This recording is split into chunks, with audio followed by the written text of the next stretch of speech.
this week on the Rooted podcast.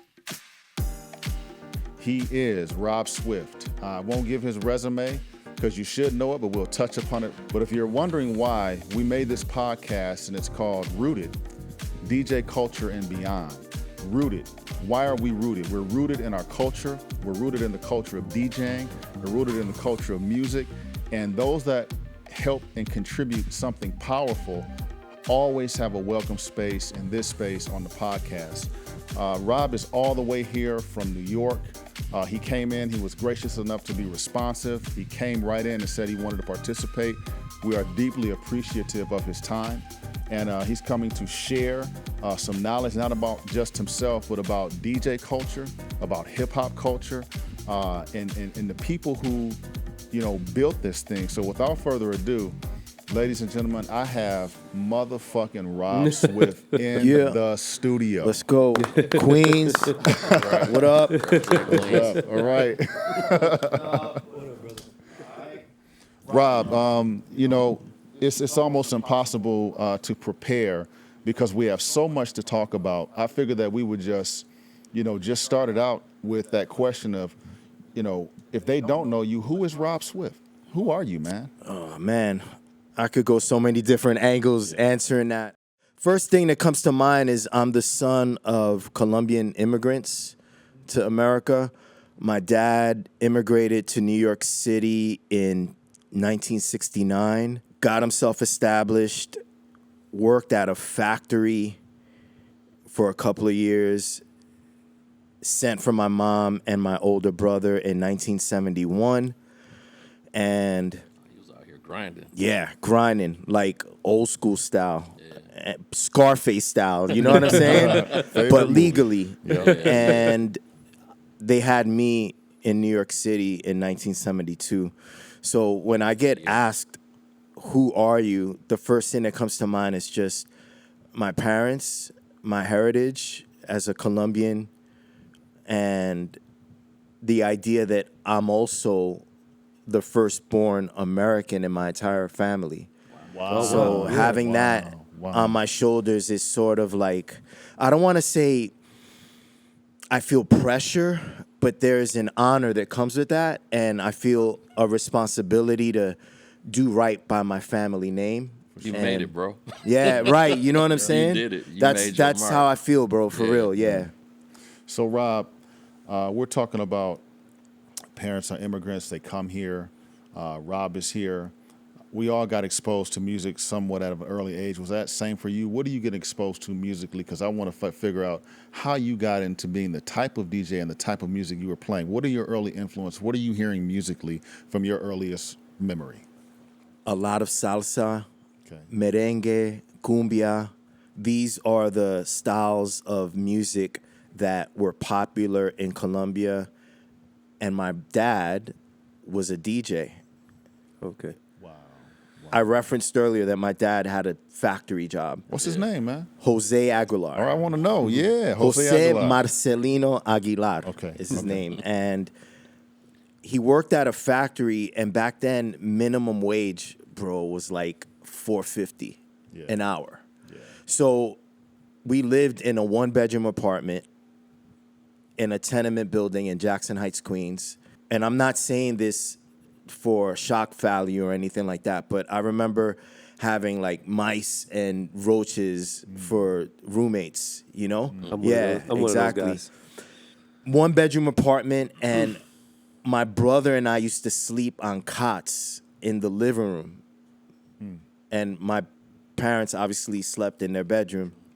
And I remember in the mornings when we'd wake up right before going to school, we'd fold the cots up and then push them into a corner so that they're not in the way when we had guests come over or whatever the case. And we'd go off to school, do our thing at school, come back home. My brother and I would pretty much look out for each other. My brother's older than me, so he would always have to kind of like pick me up from school. And then if he wanted to go to a friend's house, he'd have to take me with him, kind of thing. And we'd end up back home maybe, let's say, around 4:30, 5 o'clock. My dad would get home like around 5:30, 6, eat dinner. My mom, I love her, man. She used to like come home from work. They actually worked at the same factory. She would come home from work and cook dinner. We you gotta know? give Mom a shout out. What's her name too? Clara Ruth Aguilar. Clara Aguilar. Yep. And I say all that to say, when we would finish dinner, the way my dad would unwind would be by playing music. So he would play a lot of the music that he grew up listening to in Colombia, the salsa, the merengue, the cumbia. So my early memories of music are sitting in the living room watching Starsky and Hutch while my dad played music, you know? Are you bilingual too? I'm bilingual too. My Spanish, you know, I would say it's at about 85, 90%. Okay. But English is my first language because I was born here and I was Right. around Schooled here. English-speaking kids. Right. The cool thing with that is my parents were smart. They knew that if they didn't surround me around Spanish-speaking kids, that I'd lose Right. that part of the language, my heritage, right? Right. So they would put me in bilingual classes in school, although I didn't need it because I spoke perfect English. They would put me in classes that were bilingual so that I was around other Spanish-speaking kids. So I feel that had a huge impact on me, you know, retaining the language. So you're at home here too in Arizona then with the large cumbia and No doubt. reggae, Yeah, all for that. sure. For sure. Man, it's funny Population. because when you told me your last name, obviously I never knew your last name. I thought your mom just named you Swift. But when you said Aguilar, I was like, damn, for real? I called Tone up. He was like, yeah, man, you didn't know? And I didn't know that you had, you know, Hispanic background. And I thought it was beautiful, man, because we assume that we know a person's heritage based on, okay, there's black skin. Okay, well, it's just black. I see black dude. No, there's a lot more to it. And total sidebar, I was a Spanish major in college because my Spanish teacher took an interest in me and told me to pursue what was important to me. Right. You know, so he's a part of my DJ story. And so I was called Esteban, you know, in high school. And I'm just like, damn, Rob Aguilar. I mean, you know, Rob Aguilar. Okay. It's just crazy that we have so much diversity. But speaking to diversity, what does it look like on the ground in New York where you are from a, you know, demographic perspective? What do you see? Love that question. Well, what does it look like now or when I was a kid? When you were a kid, yeah. I want to, yeah. both. So I grew up in Jackson Heights, Queens. And to this day, Jackson Heights, Queens is arguably the most diverse part of the world. There are, within a 3-block range, you could eat Afghan food, Colombian food, Chinese food, Brazilian food. There's every aspect of culture and ethnicity and race in Jackson Heights. And that's why I still live there, because it's so diverse. And I've traveled the world, bro. Like, I've gone to Lebanon, Russia, all over Europe, all over Asia, Australia, Canada. I've traveled from the East Coast of America to the West, the North, the South. There is no place as diverse as Jackson Heights, Queens. Wow. And so for me as a kid, that was huge because I learned about tolerance in real life situations, interactions with kids that were Jewish. Like, I remember during Hanukkah, there was this kid on our block named Stefan that lived across the street from me in another tenement building. And he would bring myself and our other friends over to his house during Hanukkah, and we would eat matzah. Wow. You know what I mean? And that's how, like, I got introduced to a lot of the Jewish culture. Then I had an Italian family that lived on the same floor that I did, on the 6th floor, 3752 89th Street. And my brother and I were cool with the children of the parents who lived there. And another 1-bedroom apartment, poor, you know, and they'd invite us over and we'd eat like spaghetti. You know what I'm saying? I had friends that were from Honduras on the 3rd floor. One of my best friends, James, who passed away, unfortunately, a few years ago, lived on the other side of the building, and he was Ecuadorian. And so I was around all these different cultures on 89th Street, 3752 is the building that I lived, but on that block, there were also houses. And I remember adjacent to the building that we lived in, there was a Chinese family. So I grew up around a variety of ethnicities, cultures, and as a kid, I was fortunate enough to learn about different people, their customs, the way they view life, the way they interacted with this country, and that stayed with me. And I think that has a lot to do, I know actually, that has a lot to do with why I am the way I am now about hip hop and being inclusive and not That explains a lot. Yeah, not alienating people, which Right. is what's happening now, I feel, post-pandemic lockdown.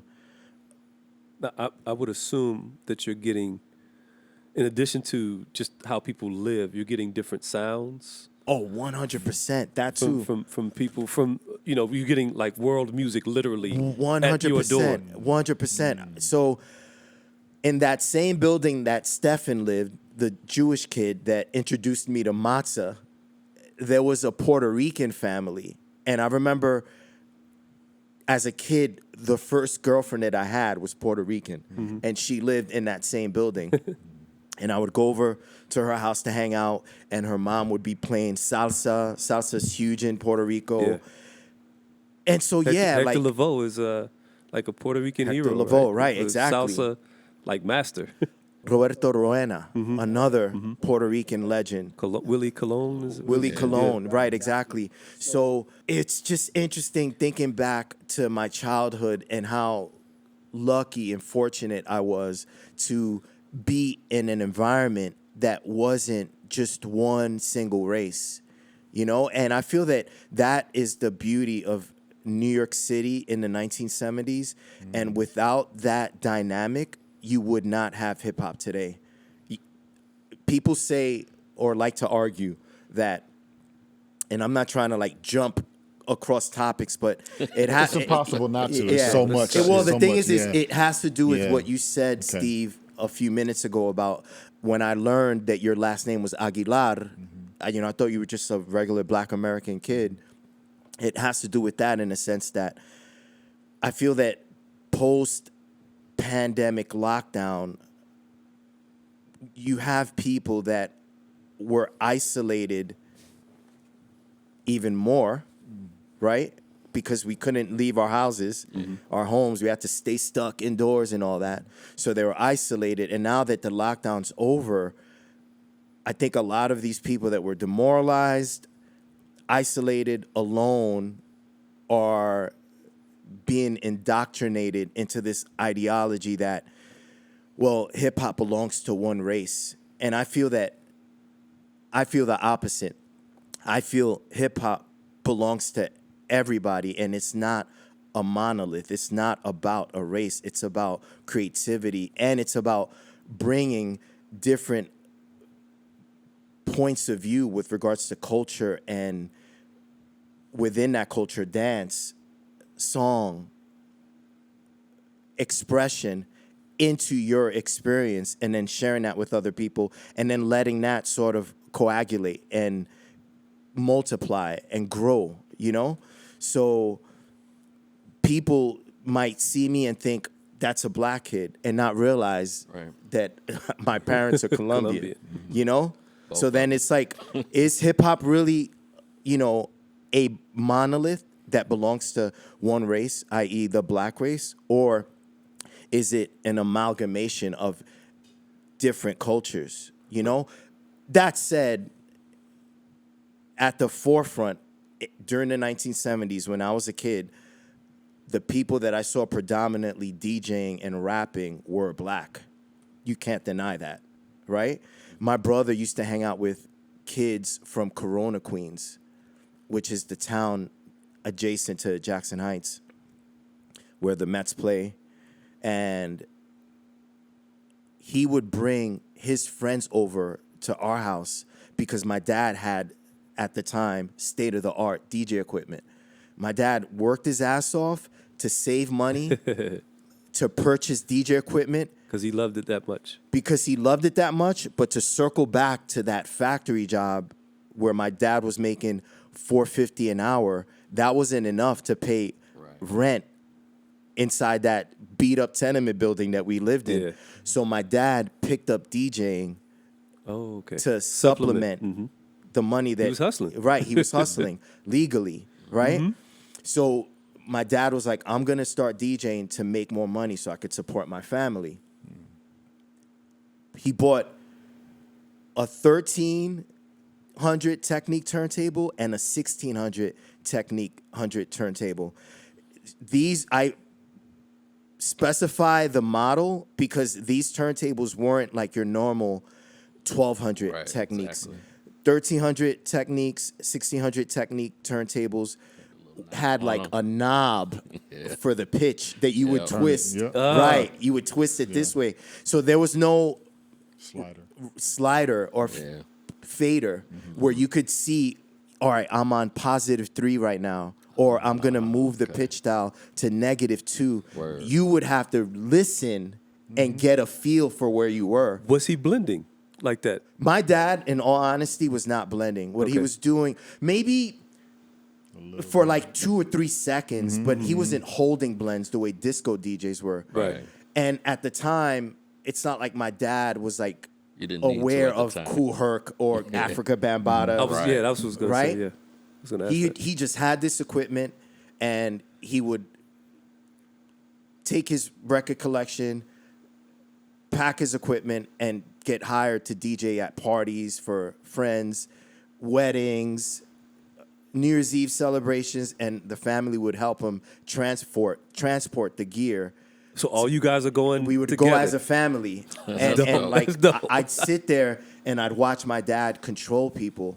Or when we were home, as I was saying earlier, I'd be in the living room chilling, doing homework while I was watching TV, and the way my dad would unwind would be by playing music. I have like vivid images of him with a white beater on and his slacks, like with his headphones on at the turntables, like, you know, picking up the needle, placing it on the record, and just kind of like studying his music, building a relationship with the songs that he had, because he was getting ready to DJ a party that weekend. So being exposed to music through my dad and watching him DJ at parties allowed me to understand the role of a DJ, that there are these librarians of sound, and they would collect music and go to record stores and excavate the city for like the latest, hottest songs, or songs that no one knew were out that they had because they were maybe recommended to buy this song by the cashier or whatever the case. But my brother, being new to America, fell in love with this wave that was happening that at the time didn't have a name, that here in 2024 we reference hip hop. Your brother was born in Colombia? My brother was born in Colombia and came with my mom in 1971. Got it. All right. Right. So, and my brother is 59 now. Okay. So he literally came up with the first wave of pioneers, practitioners, framers of what hip hop is. And so, whereas my dad introduced me to... That's a crazy history. Yeah. Whereas my dad introduced me to what a DJ does, my brother enrolled me into the culture of hip hop, and DJing is did he DJ as well? My brother did everything. My brother was a DJ because we had the equipment and we had our dad as an influence on us. Did he let you use I was gonna ask that question too. My dad did not want us using his equipment because he thought we'd break it. He thought we'd break it, right? And my brother, we can get into my brother a little later if you want, but he was a super mischievous kid. Yeah. So he would get into a lot of trouble, disobey my parents, and not care. It's like the Jackson 5, right? They're Yeah. not supposed to mess with the instruments, right? Well, hey, we were like the Jackson 4, you know, the Aguilar 4. But The Jackson Heights 4. yeah, there you go. There you go. The Jackson Heights 4. And so what my brother would do, my dad was slick. He would take the needles off the arms of the turntables, and he would hide them in my mom's makeup case. My mom had a makeup case that you could lock. Right. So my dad would hide the needles inside this makeup case and then go to work. So when we had days off from school, my brother knew where he would hide the needles. My brother would take my mom's hairpins, pick the lock, take the needles out, He said and my then, brother was a and then trip. hook them Oh, up. this is fantastic. Word. And then he would This is the kind of stuff we like to have on the podcast. And then he would call his friends that lived in Corona, Queens, his black friends. There was this one friend of his named Dwight, 40, we used to call him. That was his nickname. And 40 would bring his friends, and they would Are they bringing their records? exactly, In you a read my mind. You took one-bedroom. the words right out of my mouth. Because my mom and dad grew up as Colombian immigrants, right? Listening to salsa, merengue, cumbia. My dad had those records. It's not like he was necessarily listening to James Brown. My brother's black American friends had parents that were coming up on James Brown and Aretha Franklin, Yeah. Right. Ohio Players, Yep. Commodores, Parliament, yeah. Kool in the Gang, Yeah. right? And all of these songs had the Breaks. breaks that Herc, Flash, Bam were infamous for playing on these cassette tapes that I What brought you, over Rob? for you Do we guys. have some cassette tapes? we got. Yeah, pass them around. Oh my goodness! Oh, we remember. Literally got 3. For you youngsters, we used to record and Grandmaster make Flash. mixes on cassette tapes. You had to have Right. a tape player. Right. Yeah. Wow. So the songs that appeared on those tapes, courtesy of Grandmaster Flash, Charlie Chase, Africa Bambaataa, Kool Herc, DJ Hollywood, Eddie Chiba, belonged to my brother's friends because their parents had those records. Yeah. And so my brother would call them on days off from school and be like, yo, my dad and mom just left. Come over, let's jam. So they would And they coming over right away. come over right away. And here's the thing, Corona is like 2 miles from where I live in Jackson Heights. And so we're talking about kids in, Oh, junior yeah. high school Yeah. that didn't drive. Yeah. They would walk With crates. 2 miles Oh my God. Crazy, bro. with crates of records. It's like some out of like Beach Street or something. Some out Man, of a that's movie. worse. Word. And get to my house, and I would just sit there in the living room and watch my brother scratch it up while his friends rapped. And it was the most awesome experience because I got to discover authentic hip hop in my living room, not on YouTube, In your living room. in my living room, Right. Yeah. and that tape that you're holding in your hand, for example, is An actual authentic, recording, yeah. an actual tape that is from the 70s that I archive all this stuff. So I kept it.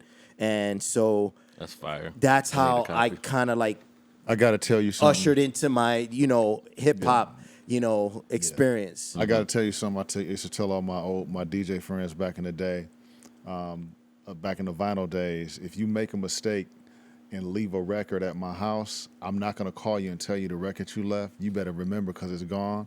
So if you don't remember to take those tapes, I'll remember. I'll let you get on that plane, and I'll be like, Rob, I don't know what happened to your tapes, bro. I'll fly back for them shits. I actually have a question. So, for you New York cats, he hates that I say that, but for you, Nah, we love it. I know. I'm just playing with y'all. So, for you New York cats, especially like in this age group, you cats are there in the epicenter of what later on becomes hip hop. DJ culture as well. It's a shift, but this truly is like the birth or the seeds of hip hop. 100%. What's it like? Like the talent, the talent that you're surrounded by not necessarily for name dropping purposes, but some of your contemporaries that like, look, I saw this cat literally in the park in a cipher. Mm-hmm. You know what I mean? Mm-hmm. Who are you hanging out with, so to speak, outside of these, the other kids in your I want neighborhood? the name drops. Fuck No that. I doubt. want to hear about So- this. I want to hear about it.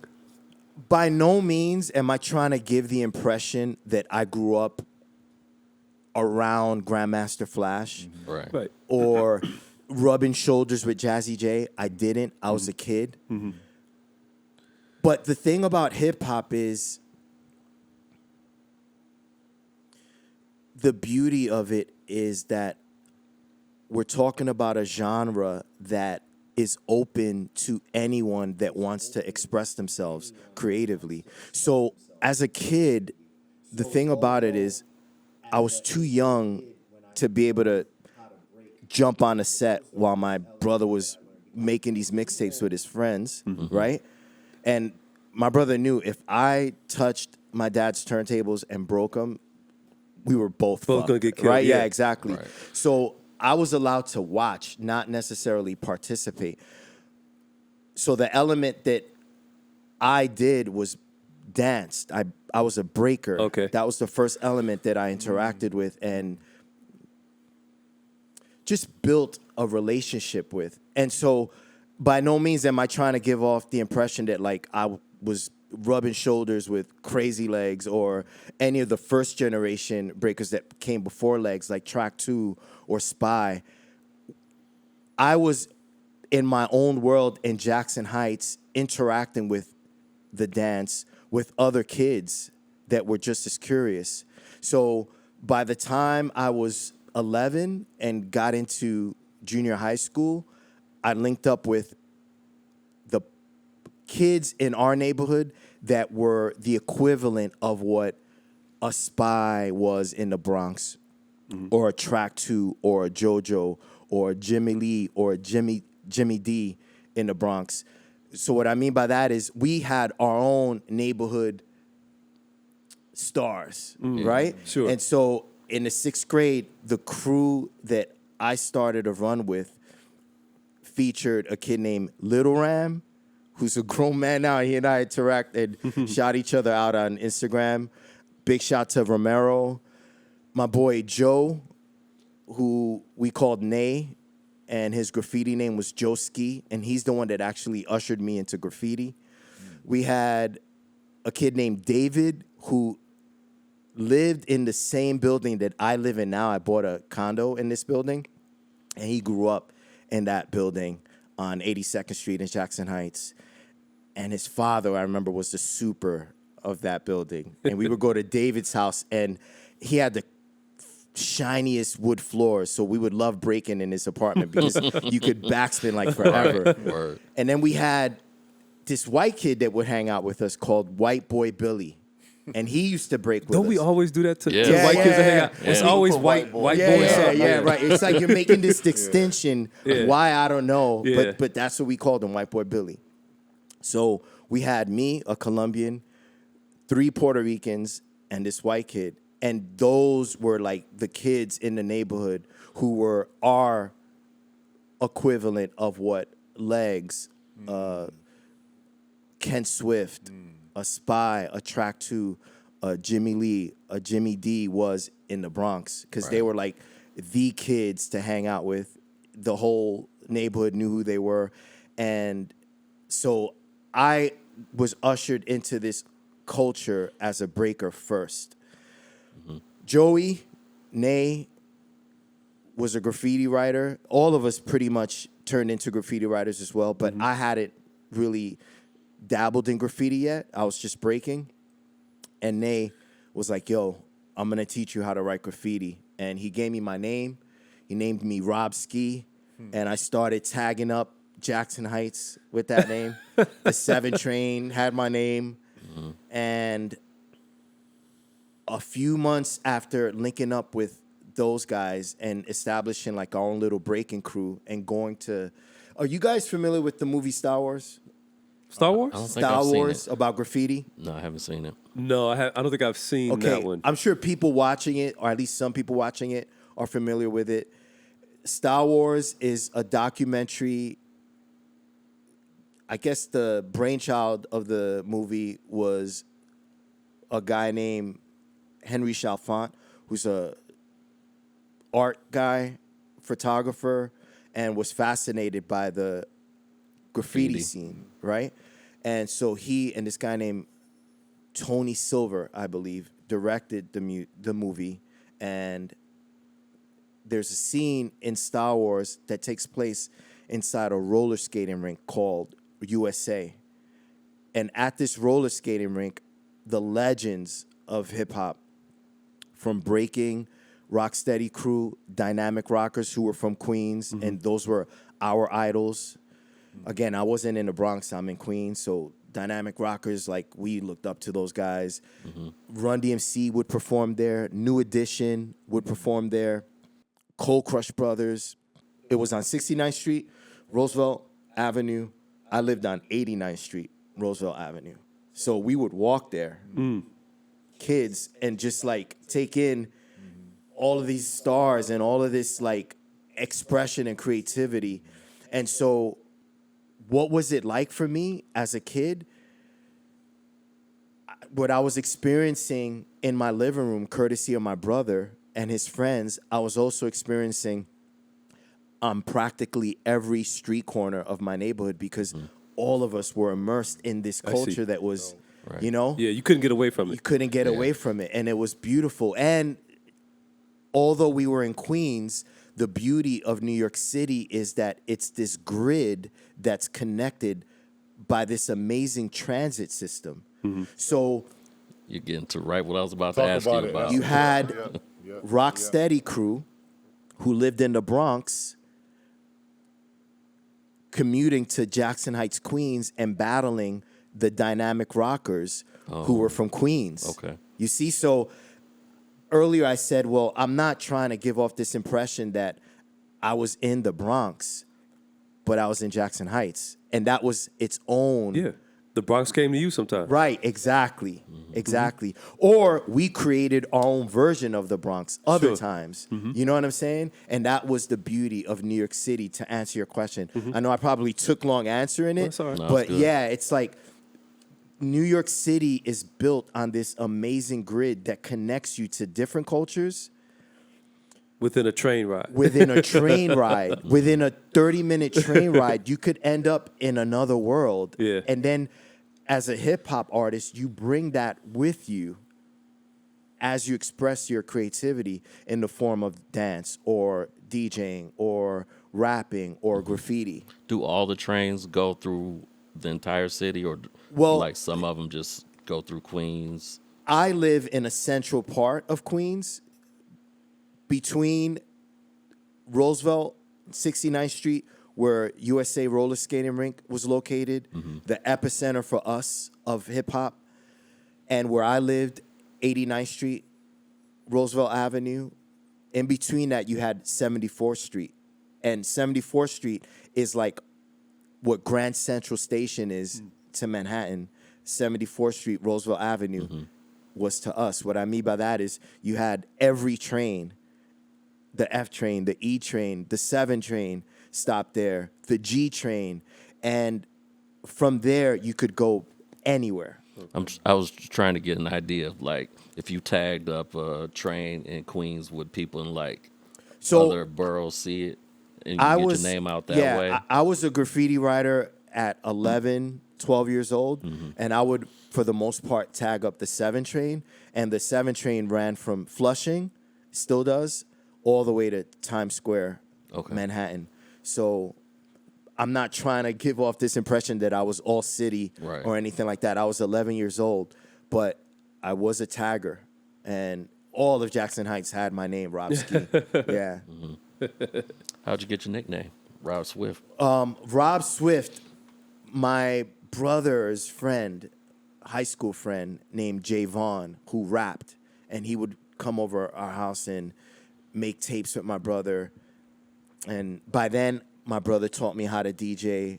My dad found out we were turning his equipment on. About that, yeah. You know? And my dad was like, you know what? I'd rather these kids inside toying around with my gear than outside getting into trouble. Yeah. Because my brother was, New York was rough back then. my brother was like really into the music, but he was also into the street life as a kid. He was. He had a toe. He had a toe in the streets. Yeah, he had a toe in the streets too, and he was doing crazy shit. Yeah. So I had a cousin like that. Yeah. yeah, man, I'm sure you could identify Absolutely. then. So I think my dad realized I'd rather my children indoors playing with my turntables than outdoors getting into trouble. And there's me who's impressionable, and basically wherever my brother went, I was there. And I know that my dad was like, I don't want Rob following in John's footsteps, you know? You know what I'm thinking? Your Little Brother by Nolan Thomas. You remember that song? We'll have to listen to it later, but I'll Google it. Little brother. That's the very theme we all right have there. that story, right? Where Yeah. like whether it's an older brother or an older friend, and you're being influenced, and you're at that crossroads, and you have to decide, like, you know, what do I want to do? And as a kid, I knew that my brother would stress my parents out, and so I wanted to do the opposite. So I was studious, and I stuck with the music because I knew back then that was safe. But yeah, man, my brother would Kind of safe. eventually started teaching me. It was a different time though. Like safe was. Yeah, it was kind of safe. Safe was we had a different idea, I think, of what safe was. It was like if you came home that night, you probably were safe. okay. You know what I mean? Like now it's like, yeah, my kids came home, but then you find out the stuff that they were doing at the other place where they were before. You're like, oh, that's not a safe environment, even though I think it was. It's just a kind of a change in the way we think about things from one time period to another. Yeah. We're all kids of the 70s here, right? So being outside by yourself with, you know, three other buddies that are all 11 and 12 years old, hanging around the neighborhood is a little bit different, I think, the way it's viewed. It was like, oh, my kids are outside. They know the streetlights, you know, that thing, be home. Now it's like, well, what are they doing? Yeah. Are they safe? Are they really safer out? Because you had an idea that your kids are fairly safe. If something jumped off, hey, get your behind in the house. I think it's a little bit different. And yes, the streets been the streets for as long as the streets gonna catch everybody. But the idea, and again, of course, I don't know all the backstory that you know, stuff your brother was into. But what I'm saying is, you have this the difference in the way people were raised. The ideas of what constituted safe is different, right? So you can we think back to that time, going, man, now I wouldn't let my kids be outside. You know, 4 9-year-olds together. Oh, somebody's gonna get abducted. That's kind of what we think. Right. You never, you know, that never crossed anybody's mind. My mom used to kick us out the house. Now go play. Yeah. Now get on out there. Yeah. Now it's come in. You can't go outside. It's not safe out there. Yeah. You know what I mean? But, you know, I live in Detroit. They were like, we had to go play in the neighborhood. Chicago, same thing. Yeah. You know, the interesting thing about New York City during the 1970s, early 80s was there was no real supervision taking place. And so, especially when you live in these tenements, you live in these buildings where there's floors. So you know what we did, bro, for fun? Like, we would go on like roofs for fun. Yeah. And do crazy, dangerous shit like jump roofs or like climb fire escapes. Right. Figure out this resourceful way of entertaining each other For free. that was dangerous, but during the experience, while you're doing it, you're not realizing that it's Not at dangerous, all. right? Looking back, I'm like, yo, that was so safe now might mean being abducted, right? Right. Or, You wanna get or abducted. like maybe being introduced to drugs. And I guess in a way that was an issue back then. But I don't think my parents really worried about me engaging in drug activity. I think my parents worried about me getting hit by a car. Right. Because we would play Yeah. we would play two-hand touch football. Damn. on the streets. Yes, we all. Yes, we would play. Did. Yeah, hey, look, the black Monte Carlo. Right, that's the touchdown. Right, that's the and touchdown. And on the other right. side is it's the red Chrysler. You know what I mean? Right. We would play the K car. Right. We would play remember that. baseball. There was a lot that had cars in one section of this lot. And then there was a section of the lot that was vacant. It had space.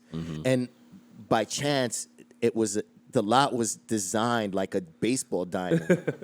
And there were we had bases and everything. I don't know, whoever constructed this lot didn't realize that they were designing a baseball field. Wow. And the outfield was where the cars were. Of course. So we would play baseball in this lot right underneath the 7 train, but people would get into their cars and pull out, as I'm running trying to catch a fly ball in the outfield, and so my yeah, bro, yeah. So that's what I'm saying. Now people be like, oh no, go play on the diamond at the park. Don't play by the cars. That's what I'm saying. The idea of safety is different. It's different, right? Exactly. Man, trying to catch a fly ball. Right. Exactly. Caught so a Chrysler. Volkswagen. I feel like being a kid in New York City during that time it's about conjuncture. There were many things happening at the same time in the city, and as a result of all of these different things, there were social reasons, there were political reasons, there were economic reasons why I didn't have a playground to play in. Oh yeah. There were social, there were political, there were economic reasons why I chose to write graffiti on a subway instead of a blank white canvas. You know what I mean? And these are the things as an adult that I look back on as a kid, and I realized, wow, A, I was poor and didn't know it. Yep. Yep. B, my family was redlined, and I didn't know it. Yep. I grew up in a part of Jackson Heights that wasn't well-to-do, but it wasn't necessarily racial either, because I grew up around other poor people. None of us just knew, at least the kids knew that we were poor. Yeah. So that's just the way you live. That's just the way we live. I see por the cot. Right, That's exactly. Just how I do That's it. just right. So it's like the Jewish kid that invited my friends and I to his house during Hanukkah to eat matzah lived in a tenement building too, but he was Jewish and lighter skinned than me.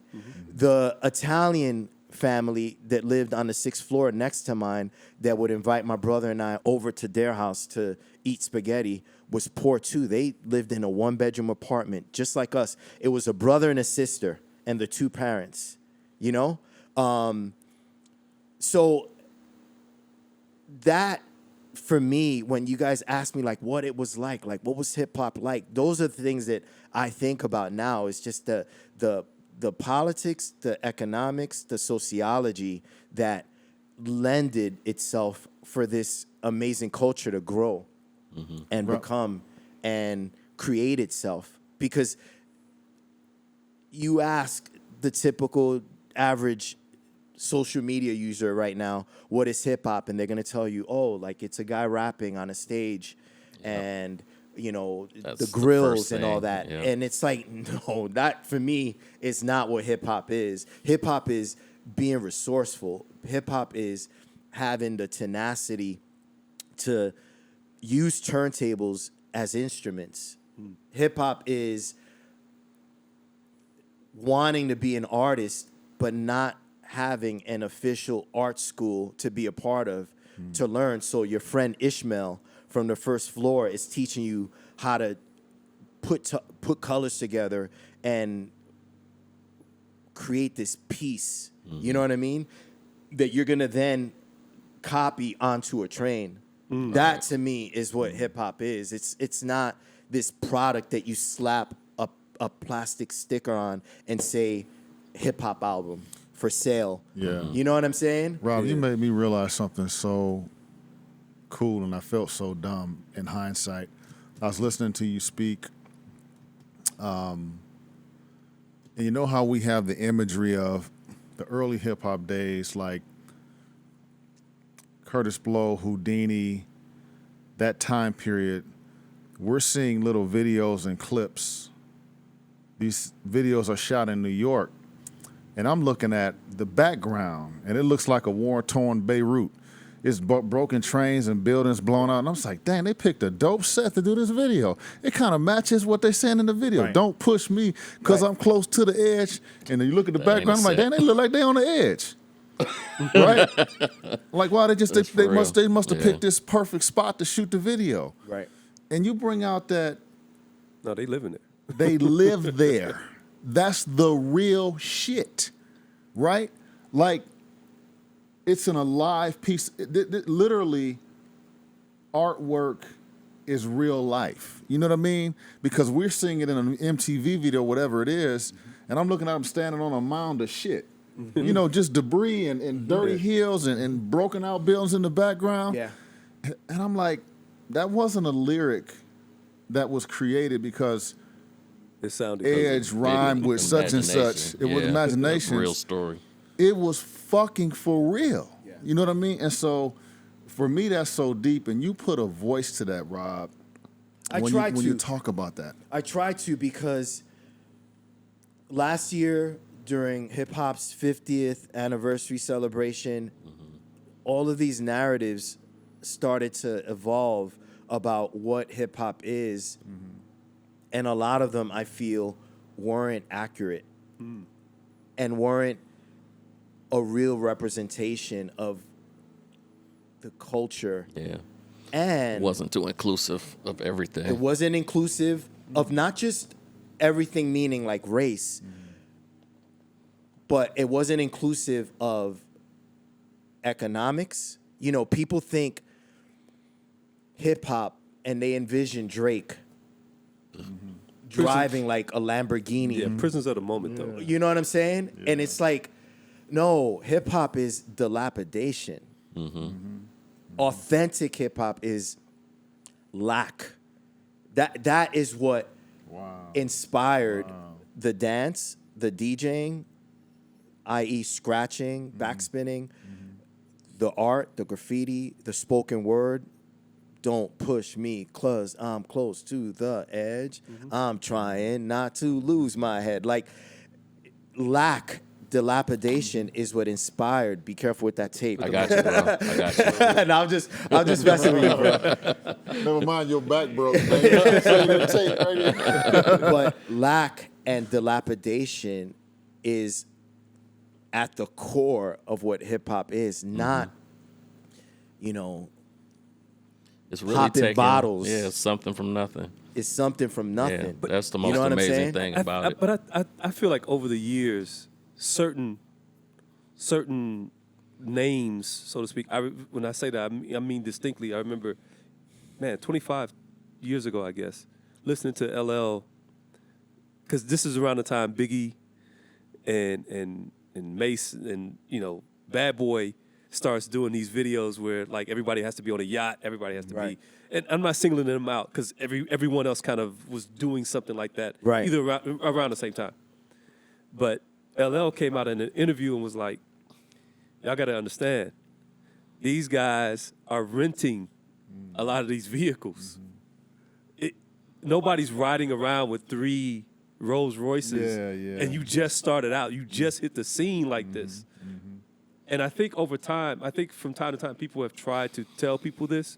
And we do that now, even with reality shows. People are mad impressionable, though, bro. No question. There's and no we doubt about also that. went through the keep it real phase in hip hop, which I think was very fake to begin with, but a lot of people took it and ran with it. Bars. And we're still suffering from that. Bars. Because a lot of people that I thought were keeping it real were keeping it very fucking fake. Bars.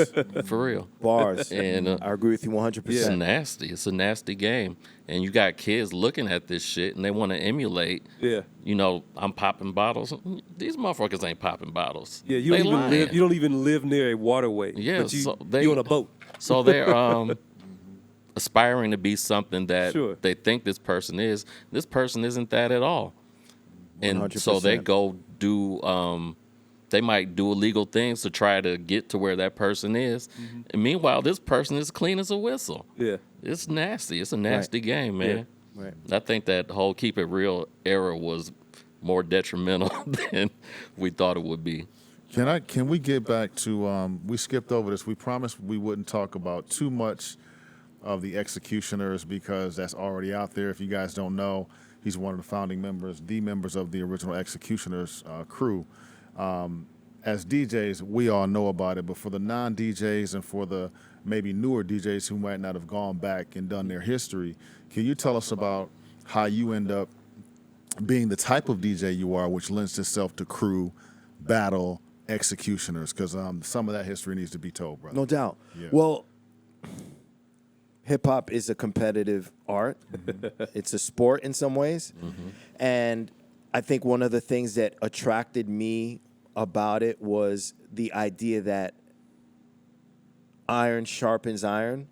So as a breaker, I would go over to USA, 69th Street, Roosevelt Avenue, where they shot the famous scene between Rocksteady Crew and Dynamic Breakers in that movie I was telling you guys, Star Wars. Mm-hmm. And I wanted to experience that competition. So I would go over there with my buddies, Little Ram, Joe Ski, a.k.a. Nay, White Boy Billy, David.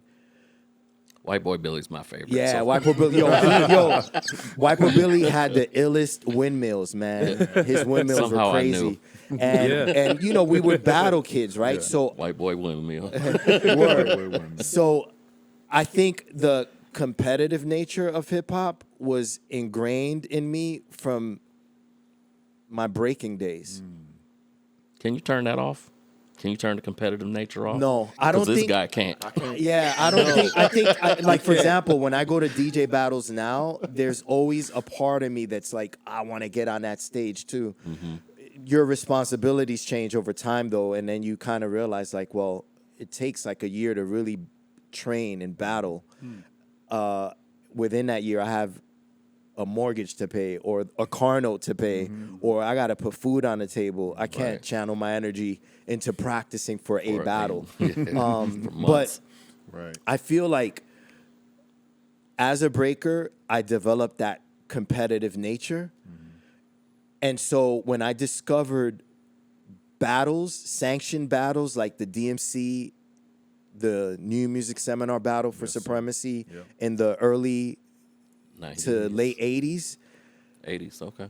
Right? These competitions were taking place. And by the time I discovered them, which was in like 1988, I was like, oh, wow, there are competitions that you could enter as a DJ. By then, I was more established as a DJ in the neighborhood.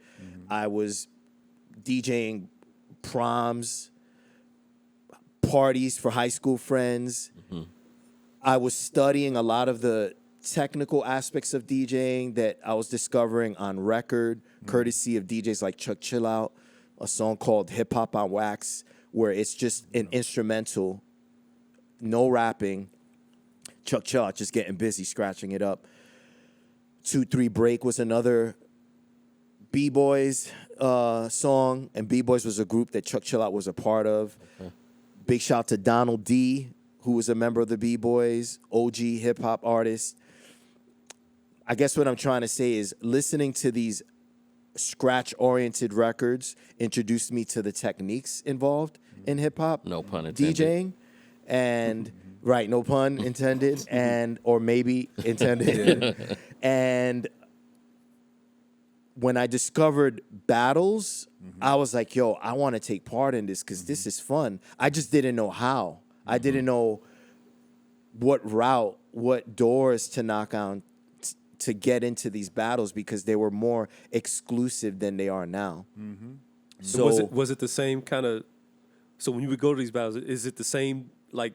Was it like a circuit where? So basically, they're the same DJs that are battling each other. Yeah. Okay. So I discovered the battle circuit via Johnny Juice.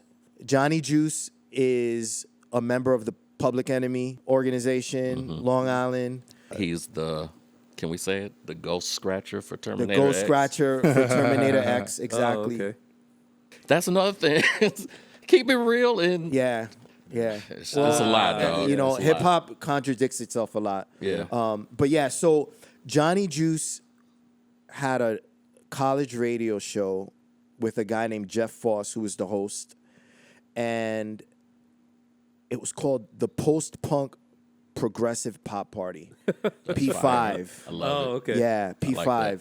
And Juice would play excerpts of competitions that he would dub onto onto the yeah. I gotta hold this one. I got a story to tell. So about like this one. he would dub excerpts of battles from the DMC Yeah. VHS tapes onto audio tapes. Oh my gosh. That's and then dope. play the audio tapes on the radio show. Okay. So I'd be at home, 16, 17 years old, listening to Cash Money's 6-minute DMC routine from London during the World DMC Finals in 1987. God, we're missing that Right? now. We're missing that so much. And no so- hip hop on the radio. Yeah, the radio real was shit. like it was a treasure, man, for kids like me that wanted to discover hip hop. Fucking clear And channel. not just the music, but the culture. I'm listening to a DJ battle that I couldn't get to as a 17-year-old kid because I'm in high school that took place in London on the radio, courtesy of Johnny Juice, who lived in Long Island. You see, like, it's just, it's like, Tentacles. It's like a tentacle. yeah, right, Yeah. exactly. And although we didn't have the internet, we figured out ways of Yes. connecting each other to why different cassette tapes worlds were so and important. different cultures. This was the equivalent of going viral back then. Oh yeah. Right? Because you had 15 guys that maybe 3 of them had the original. Right. then a bunch And of the second, other, third the other 12, generation the other 12, dubs. yeah, Right. they, So Johnny Juice would play these excerpts of these competitions, and I would listen to them, and my jaw would be on the floor because I'd be like, how is Cash Money making the record do that? Exactly. It sounds like someone is, And you can't see it, too. and you can't see it. So you're like, how is he doing that? So you start wanting to learn it, and in wanting to learn how Cash Money was making LL Cool J go, calling me a sucker, sucker boy, sucker, sucker boy. Like, it sounds like he's triggering a sampler, but he's doing this on manipulating it, turntables. yeah, with turntables, So you're with a now hard-ass mixer. experimenting. You're on the on your dad's equipment. I was gonna say, well, you have your own equipment yet? Not yet. I was still Okay. using my dad's 1600 and 1300 turntable. And he had a GLI mixer with a rotary knob Rotaries, okay. for a fader. It wasn't a crossfader. So imagine me trying to make LL Cool J go, calling me it's a sucker, sucker boy with a rotary knob. And that was me. That was me. Like, I was trying to figure out how he was doing this stuff. The non-DJs are like, what the fuck are Right. they talking Yeah, about? exactly. A like a rotary parent knob. saying, So back then, Yeah. a lot of the mixers that DJs used, it was like a volume knob that you Yep. would have on a TV. So to move the fader from, let's say, right to left, you would hold the knob and then twist it. And if you wanted to move it from left to right, you'd hold the knob and then twist it. It wasn't a crossfader you move across this shaft. And so Pause. in trying to learn how Cash Money was doing these amazing routines, these amazing juggles, you start to kind of stumble across other things that you could do on the turntables. And so I started to like develop as a DJ Yeah. my own unique techniques that catered to the equipment that I was on. You know, so maybe I couldn't make a word repeat a certain way, the way Cash did, but the knob maybe allowed me to do something else. And so that's how I started to develop my voice as a DJ. Then fast forward to 1990, I didn't have cable at the time. My parents couldn't afford it. So I say that because a year before that, in 1989, MTV Raps, Dr. Dre, Ed Lover filmed the show from the 1989 New Music Seminar Battle, and they showed excerpts of the battle on MTV Raps. Wow. Okay. But I didn't have cable, so I didn't know that happened.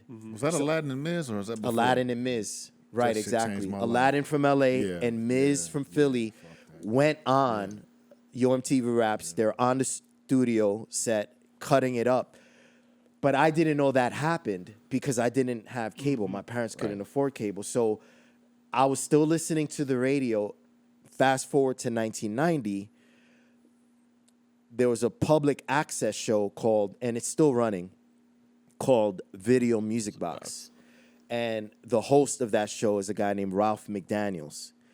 Ralph McDaniels, like Ed Lover and Dr. Dre, went to the East Coast regional DMC competition in 1990, March. Oh, okay. And they filmed it. Oh, That's a played game it on the- changer. And on they the played it on actual show. TV, and Okay. they played it on Public access. on so you can public see it. access, Yeah. Video Music Box, Channel 31. So I would race home from school every day so that I could catch the show. They aired it at 3:30, from I didn't 3:30 know that was to still 4:30. airing. That's it's amazing. still airing. Now Wow. it airs at 12 a.m., ends at 1 a.m. Saturdays into Sunday morning. Rob, you are bringing up Yeah. moments. I'm a little silent right now, and I'm getting teary because you're bringing up moments that really fucked me up along my journey. You know, like people say, "Well, where were you when Ronald Reagan got shot? Or where were you when?" Class. When you brought up the moment of when the battle was on Yo MTV Raps, and they brought Miz and Aladdin on the basement with their lover, I was watching that, and I'm in my house techno world, and I watch Miz go. I'm watching you get dizzy up, bzz, dizzy up. Oh, get dizzy up, bzz, dizzier. I went out and bought 2 copies of Jack the Ripper. I put my little tape on it. Yeah. When it said dizzier, I put the tape right there, and in those moments I was like, "Fuck house music, fuck all the shit I'm playing," because whatever he's doing it was just dope. Amazing. It didn't matter if it was whatever genre it was. The artistry was dope as shit, and that's what was fucking me up because I can appreciate artistry, right? And then I watch Aladdin get on, so I was like, Aladdin's cuts are a little sharper on his hand claps. They was crispier. I said, well, he crispier than Miz. Miz got a little bit sloppier, but Miz had the showmanship, and they were going back and forth. I watched that shit over and over because my boy I need to look that recorded up. it. It's on YouTube now. I'm My sure it boy is. recorded it, and I watched it. And I'm going out to do parties, and I'm doing different genres, but I can't wait to go home and do my dizzier. And I said, I got to figure out how to stop the dizzier with my elbow, and so the needle won't jump, because I was getting dizzier. Yeah, I was like, yeah, right. So I was yeah. like, okay, how's he doing? Dizzier. Yeah. So I started figuring out I got to be lighter to hit the bzzz if you want that in your routine. Right. And so I'm practicing. So I'm this guy who's appreciating elements of hip hop DJ battle artistry, but I'm stuck in a house music body, right? Where we just go to party and we just blend. We just blend. Yep. That's all we do Yep. is blend. Yep. And I got bored. It was the first really moment where I was like, To the mic, bro. I got to do something Right. because I'm tired of Yeah. 4/4 times. I was like, what the fuck, right? And I love house music. Like I'm a house head. Right. But you're bringing up moments that interrupted what I was focused on. No You know doubt. what I mean? No So doubt. as I'm looking at Miz and Aladdin, it opened up the doors. I said, okay, Exactly. let me find out these guys. Exactly. Then I'm discovering executioners Exactly. and scratch pickles and all these fucking dudes, man. Beat junkies. And I'm like, and it's so. Anyway, I had to interrupt your interview. I appreciate. because Yeah. because you might not know, because you're speaking about the hip hop world, but DJing as a whole was impacted by hip hop DJing and hip hop culture. Absolutely. It's shit that people that don't play hip hop don't realize they're borrowing from hip hop culture, from hip hop DJs. Motherfucker, hip hop spans beyond just a a rap and a hip hop beat. You know what I'm saying? bap. This shit's expansive because here you have. I'm supposed to be bringing Kerry Chandler or Louis Vega or whoever here.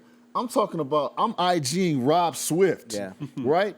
And so he may be wondering, what the hell are you asking me for here, Steve? Like, shouldn't this be a hip hop show? No, like you said, hip hop is an amalgamation, right? So if it's that from the beginning, hip hop's tentacles, they reach so far because it changed me into a different kind of DJ. Right. And I'm gonna get off of it in a second, but it got me into what he knows. I can't stop the competitive nature. Every time I DJ, I want to fuck somebody up, and I got to hold myself back, right? Because somebody's playing before you. Well, I don't want to get outshined. Somebody's playing out to me. Well, I don't want him to blow me out and I look stupid. So I go, you can't even ask me to do a simple wedding. I'm about to fuck somebody up. No, Steve, calm down. You're just playing songs for the bride and the groom, but it might be a DJ in the audience. What he looking at? Oh, you think I can't spin? I'm ready, motherfucker. Like I got this chip on my shoulder to be great, and hip hop gave me the chip on my shoulder. Because perfect. Even though Miz and Aladdin were on a show together, they were competing. They compete. Right, exactly. You ain't gonna show me up. Exactly. You know what I'm saying? Exactly. Even if afterwards they dap each other up. They dap each other up. But it's they battled. Yeah. That the reason they were invited to that show was because they were the finalists of that battle. I see. Okay. And Miz won. Miz beat Aladdin. Yep. Oh, okay. Yep. There's controversy about it. Some people feel Always. Aladdin won, always, right? But that's why they ended up on UMTV Raps. But what you said was perfect because whether it's the competition that made me feel like I can experience myself as a breaker, and then that sort of transmuted into me wanting to be on stage like those DJs that I saw in that excerpt that Ralph McDaniels played from Video Music Box at the 1990 East Coast DMC Finals. Mm-hmm. That competition, it all goes back to what I was saying earlier about iron sharpens iron. It's like the reason you're saying, I'm DJing this wedding, but I want to fuck it up because there might be another DJ there. It's not necessarily that you want to be better than someone. It's just that you want to experience your full potential. And the idea of someone else that might be a DJ, or if you're a breaker, another dancer, or if you're a graph writer, another writer who could write the illest piece, the illest burner, or if you're a rapper who could spit the illest lines. It's that iron sharpens iron mindset that we make each other better. We push each other. Yeah, it's not fuel. Yeah, it's fuel. Exactly. Yeah. It's not what it is now, like Drake and Kendrick Lamar, where you're literally trying to cancel each other and you're trying to embarrass each other and bring in, personal shit into like a what's supposed to be a battle, but it's not a battle. Like you're bringing in dudes like family into your raps, and he's not one of us, and his mom is white, or whatever the case is. It's not about that anymore. It's turned into this like vicious sort of like, I want to destroy you physically. I don't want you to have a career after this. In our time, it was, we're battling to inspire each other to be our best versions of ourselves. I don't know if I agree though, Rob. Go ahead. Because you can't tell me that LL and Kool Moe Dee weren't trying to end each other's careers when they were going back and forth. They just didn't know as much about each other. I bet if they knew a little bit more, they might have put it out there, or maybe they might have used a little bit of discretion, which was seriously lacking in the Drake and Kendrick beef. Yeah. But no discretion at all. No. But I think they were trying to end each other. It was a different time. Ice-T? Kool Moe Dee. I'm sorry. Well, L battled everybody. Ice-T, Kool Moe Dee. That's how he built. That's how he built his name. Yeah. You know what? Okay, so I don't know. I don't. How old are you? If you don't mind me asking. 52. 52. So we're the same age. Yeah. We're the same age. I don't necessarily. When I was taking in the LL Cool J, Kool Moe Dee beef, I honestly don't feel like L was trying to end Kumo D's career. I honestly don't feel like it was a vice versa thing. Mo D was trying to end L's career. I think they just. dog. I think they both I just agree wanted with- I to agree win. with Rob. I think they it both was more just like just yeah, whose- like whose- I whose want to be chest better. Can I stick my chest out more than that Right. guy? I want to be better. I want to be better. Now, to your point, I do. He had his remember, hat under his Jeep wheel on the Yeah, album right? cover. you know Not what? the 12-inch, the album cover. Well, you know what? Yeah, and to piggyback your point, right? I do remember Kumo D on the Arsenio Hall show, and he was talking about his beef. I don't even know Right. if they called it beef back then. It was just a battle against LL. Arsenio asked him, like, well, what's this thing with you and LL? And I think, I'm paraphrasing, but Kumo D says something like, well, I kind of just don't like how LL, in his raps, he talks about, like, I'm only 16 making more than your pops. Like, I feel like that's offensive. And, like, Kumo D took the, sort of like high road. Mature. I'm more mature. This is a young kid. So in that sense, I get that it might have been personal, right? But I don't think Kumo D wanted LL's career to end, and I think that they both knew that they were going to have careers after that if they wanted it. You know what I mean? I feel like fair in enough. comparison to the Drake and Kendrick Lamar, I feel like Kendrick was literally like wanting to like if Kendrick could shoot the dude, he would have shot him probably. You know what I mean? Like I think he was rapping at him, and wanted him to like just like the Disappear. dude said you should die. He One of did his say that. right. He did say so that. it's like and First I time think I heard that, I was like, oh, yeah, shit. it's like bro, like chill, like this is just who's iller with the pen. That's all. Right. That's You know what I mean? So But I think Tone, you got something of a point, just a little bit, because KRS-One has said on a couple of occasions That he's got battle raps for, the everybody. top 10, if you're a top 10 rapper, I got a rhyme for song each for one you, of you yeah. to end your career, yeah. just in case Yeah, one of y'all want to that's come true. over here. Now he's not talking about ending them as a person, Right. just that. You know what? This is a man's game. Go shut up and sit in the corner. Kind of. That's the way I took it. All right. So, and again, like we're having this discussion about battling, right, and competition, and I feel like when it comes to rap, we have to factor in the fact that you're dealing with a lot of hyperbole, because in rap songs, people get killed.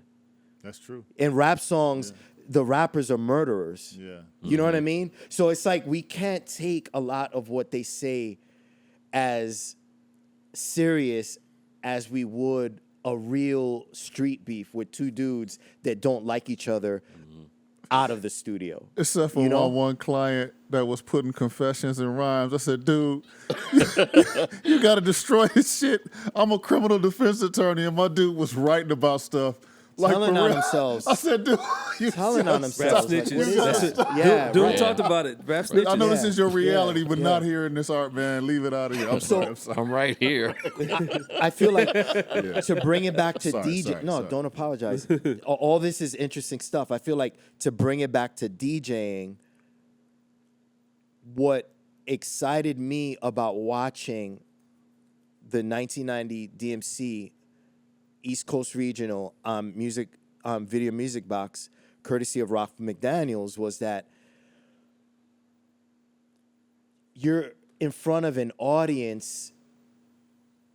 Forget about the fact that you're battling other people. For me, it was like you're in front of this audience and you get to share this creativity with people, and then in real time have them respond to what you're doing. That is That amazing. to me is what really sucked me in to the battle culture. Because leading up to 1990, when I saw that show that day, I ran home from school and I watched Video Music Box, and I'm like, yo, as I'm doing homework, I'm like, yo, this is dope. Like, what is that? Where is that happening? The DMC, right? What I was doing was inviting my school friends over to my house, and they were my audience. So I'd have like 4 or 5 kids in my parents' living room watching me DJ.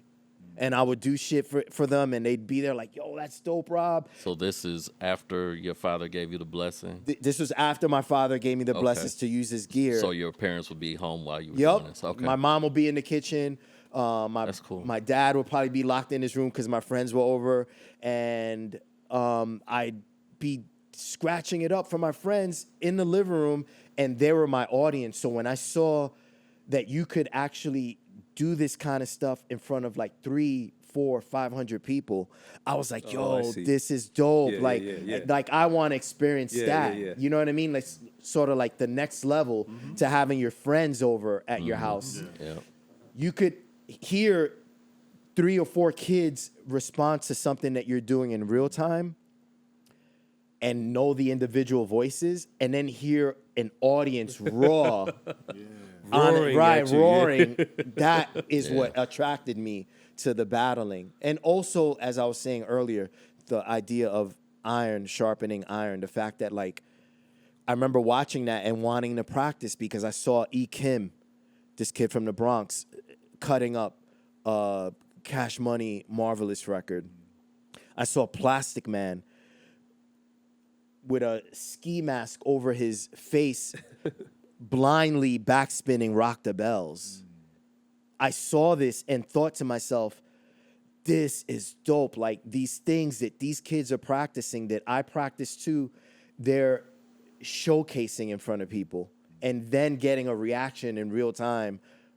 I want to experience that. And that's what attracted me to battling. I want to step back just a little bit here, because you said like around 8, you're now touching the turntables. Is that? At 8, I started breaking. Oh, okay. At 11, 12 years old was when I started touching the turntables. All right. So at that point, hip hop is still in its infancy. I would say it's we're reaching now the tail end of the first decade of hip hop. So when I started DJing was when hip hop got its official name. Right. So I guess what I'm trying to get at here. I think what you're saying is like hip hop, the culture was establishing, but hip hop records weren't really a thing yet. Right.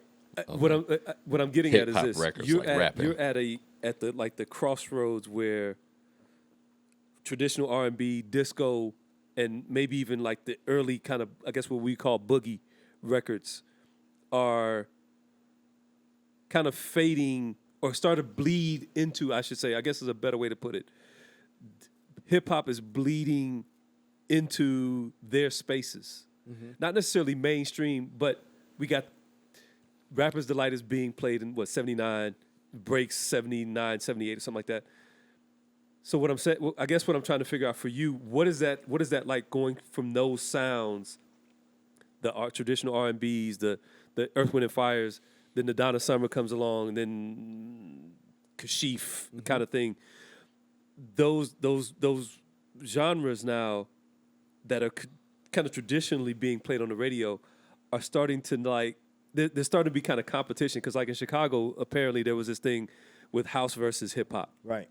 I remember that. But was that happening? I'm going to assume that was happening in New York as well. But what I'm saying is, how is that transition for you, having grown up with all this different kind of music going on, and then going, wait a minute, hip hop is really speaking to me? How does that happen?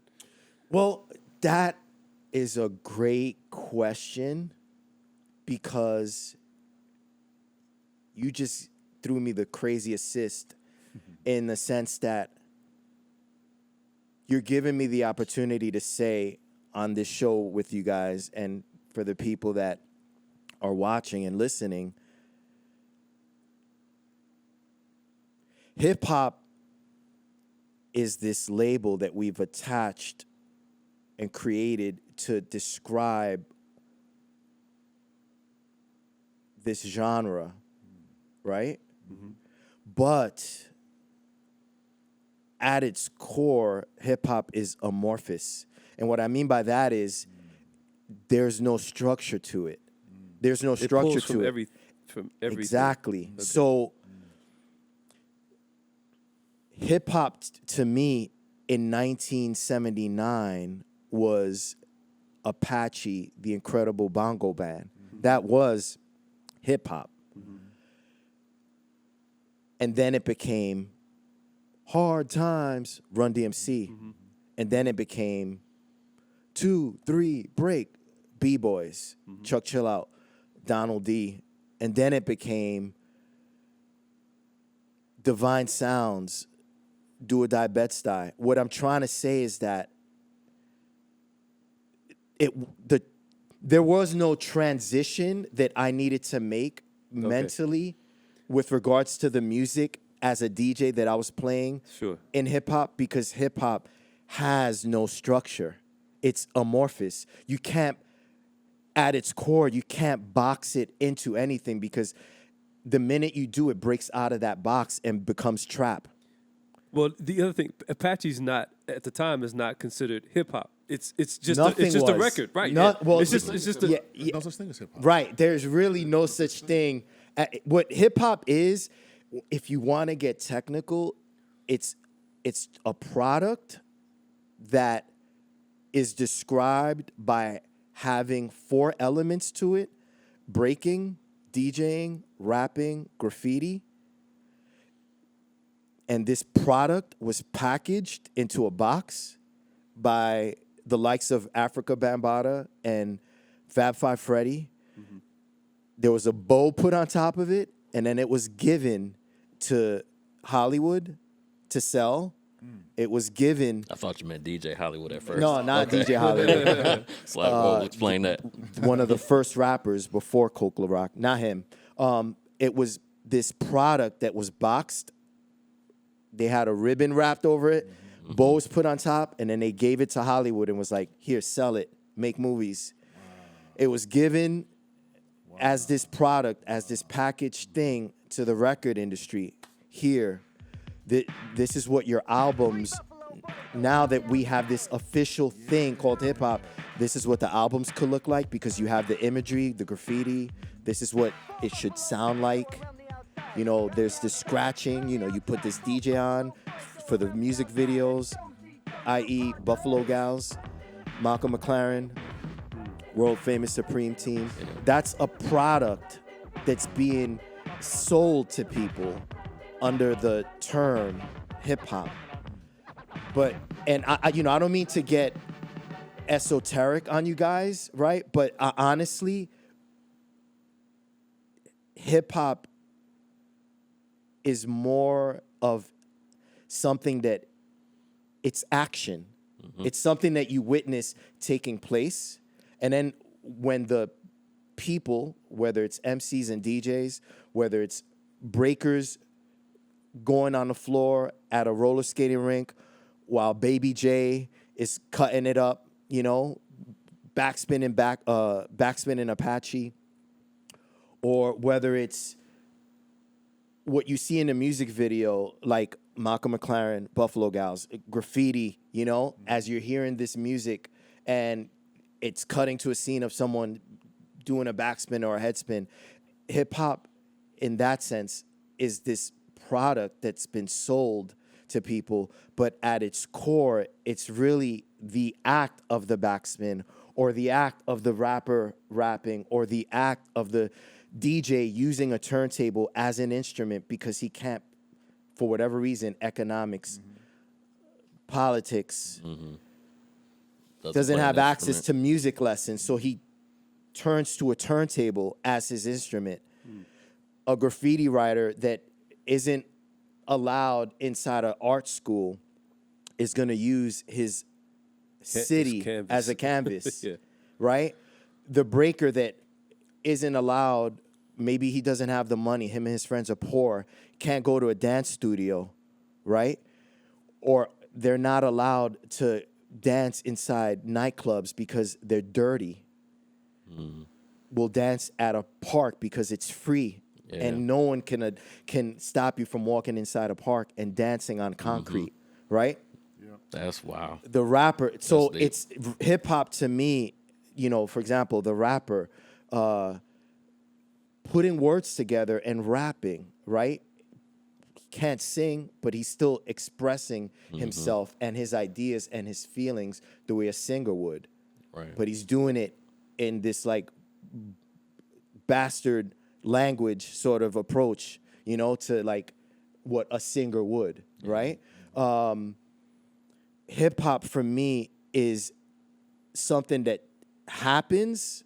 It's action, and then when it stops, it goes poof, it disappears, and you don't have hip hop anymore. You know what I mean?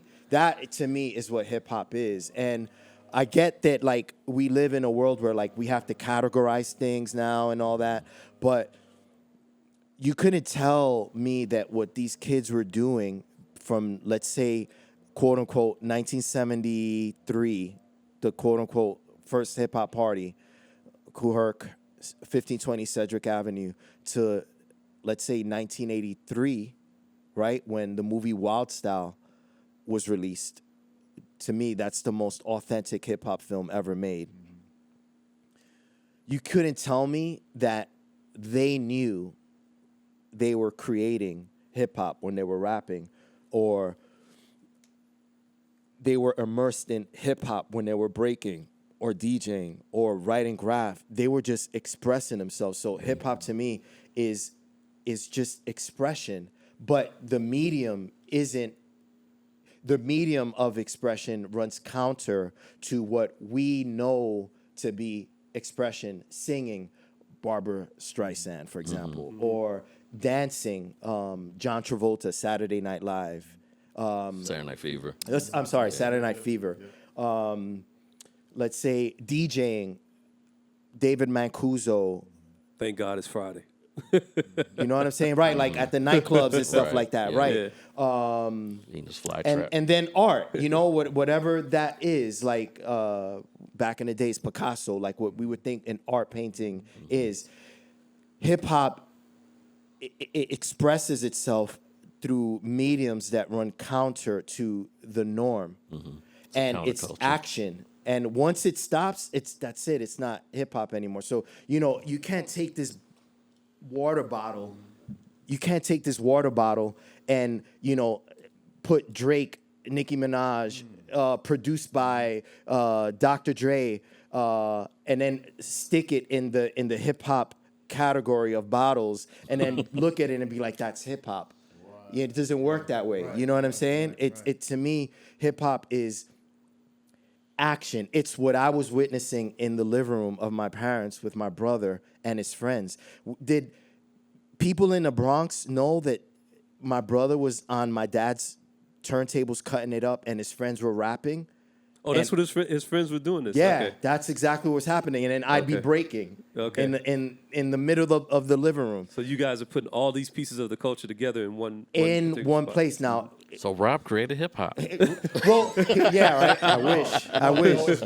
But yeah, it's like, so is it not hip hop because Debbie D wasn't there, and because Grandmaster Flash wasn't there, and because they weren't there to anoint, Yeah, sign off on it. to sign off on it? No, that's hip hop. You We see what might I'm need saying? a board like that though to come in like This is hip-hop. Tone just jokingly said, so Rob created hip hop, and then Rob just laughed it off and said, "Nah, I wish." I beg to differ. Here's why. When I called Rob, I said, "You got a brick in this shit." Right? I said that. Yeah, you did. Because, like, let's say the foundation, whoever the founders are, we won't get into any debate. yeah, Whoever absolutely the has a founders brick. are, like, and same with us with what we do and what we've done in Detroit, right? I didn't found anything. I didn't invent anything. I'm not an inventor. I'm not the first to do anything, period. But you described hip hop as this action, so it's an action verb. It's not a silent PH. You know what I mean? It's an action verb. So Rob, every time you were acting, you were being hip hop. Every time you were learning how to DJ or dancing or making something of something out of nothing, because hip hop takes throwaways and makes something out of it. It Exactly. takes a record that's a piece of shit, but no, it's this piece right there you sample, and it's a whole record, right? So you are a creator, Yeah. an inventor of hip hop, especially if you created something. Let's say you created something behind turntables, and let's say I watched it 1,000 miles away. Let's say I never saw Cool Herc. I wasn't in the fucking park in New York. Let's say I only saw a video of Rob Swift. From what I discovered and where I took, when I saw a Rob Swift video, for me, I say, Oh shit, Rob Swift's the creator. the mic. You say, well, no, we want Steve. I got it from so and so. I got it from Steve D or whoever the fuck it was. You are absolutely a contributor and a fucking bricklayer. I'm about to fuck you up. Because if you don't lay your brick, There's a hole in the wall. there's a hole in the wall. Right. You know what I mean? But Go ahead. at the same token, Drake is that for somebody right now. True. Well, Drake no, is you're the right. inventor of hip hop. Well, here's the thing. We have to be very careful about how we define it, because the norm now is to define it in a way that comes from an egotistical self perspective. So you want to define it in a way that like puts you or your take on what the culture is at the center. And what you just said about Drake is very important. Drake might be that to somebody else. He definitely is. So, There are people out there who don't think he lost the battle. right. No, exactly. And are they wrong? You know what I mean? In their Like, so my perspective, thing they're is not. hip hop is, to your point, Steve, and to your point, think of like a big ass puzzle, right? For that puzzle to form, you need a bunch of different pieces, and for you to fit those pieces together, each piece has to be different. There has to be something different, whether it's the color of the piece or the shape of the piece or the size of the piece. For the uniform picture to come together, you need these differences, and then you put it together, and then you have your uniform picture.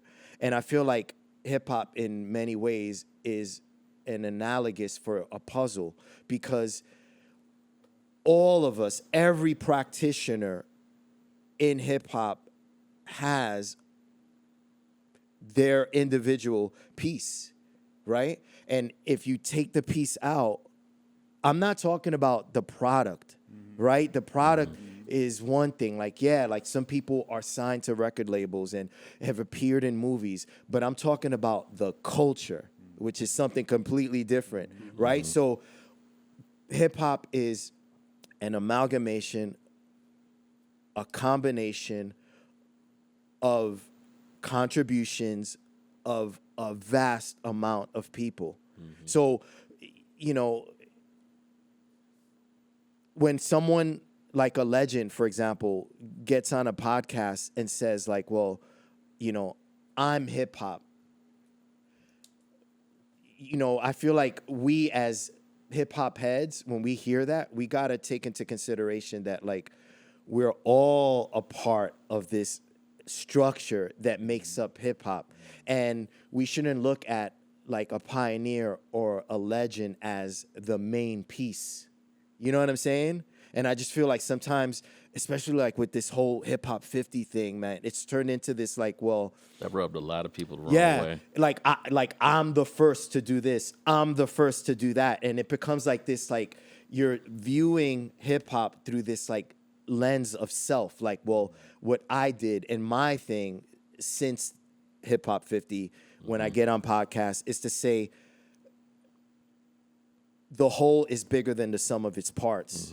You know what I mean? Like, I feel you. how do the sum of its parts make up the whole, for me, is the more interesting thing to attach ourselves to when we're talking about hip hop than the individual parts. You know what I mean? Because hip hop isn't just one party or one, you know, DJ that created this style. It's DJing would not be here, yeah, if it wasn't for Grandmaster Flash, but it also wouldn't be here if it wasn't for Grandmaster Theodore, Grandmaster DST, Mixmaster Ice, Legends. Marley Marl, myself, Steve. If if you're still DJing, you're here. I see a four turntable setup when I walked into your setup, and I don't know if you're necessarily out there touring like me, but that doesn't disqualify you from being a piece of that puzzle.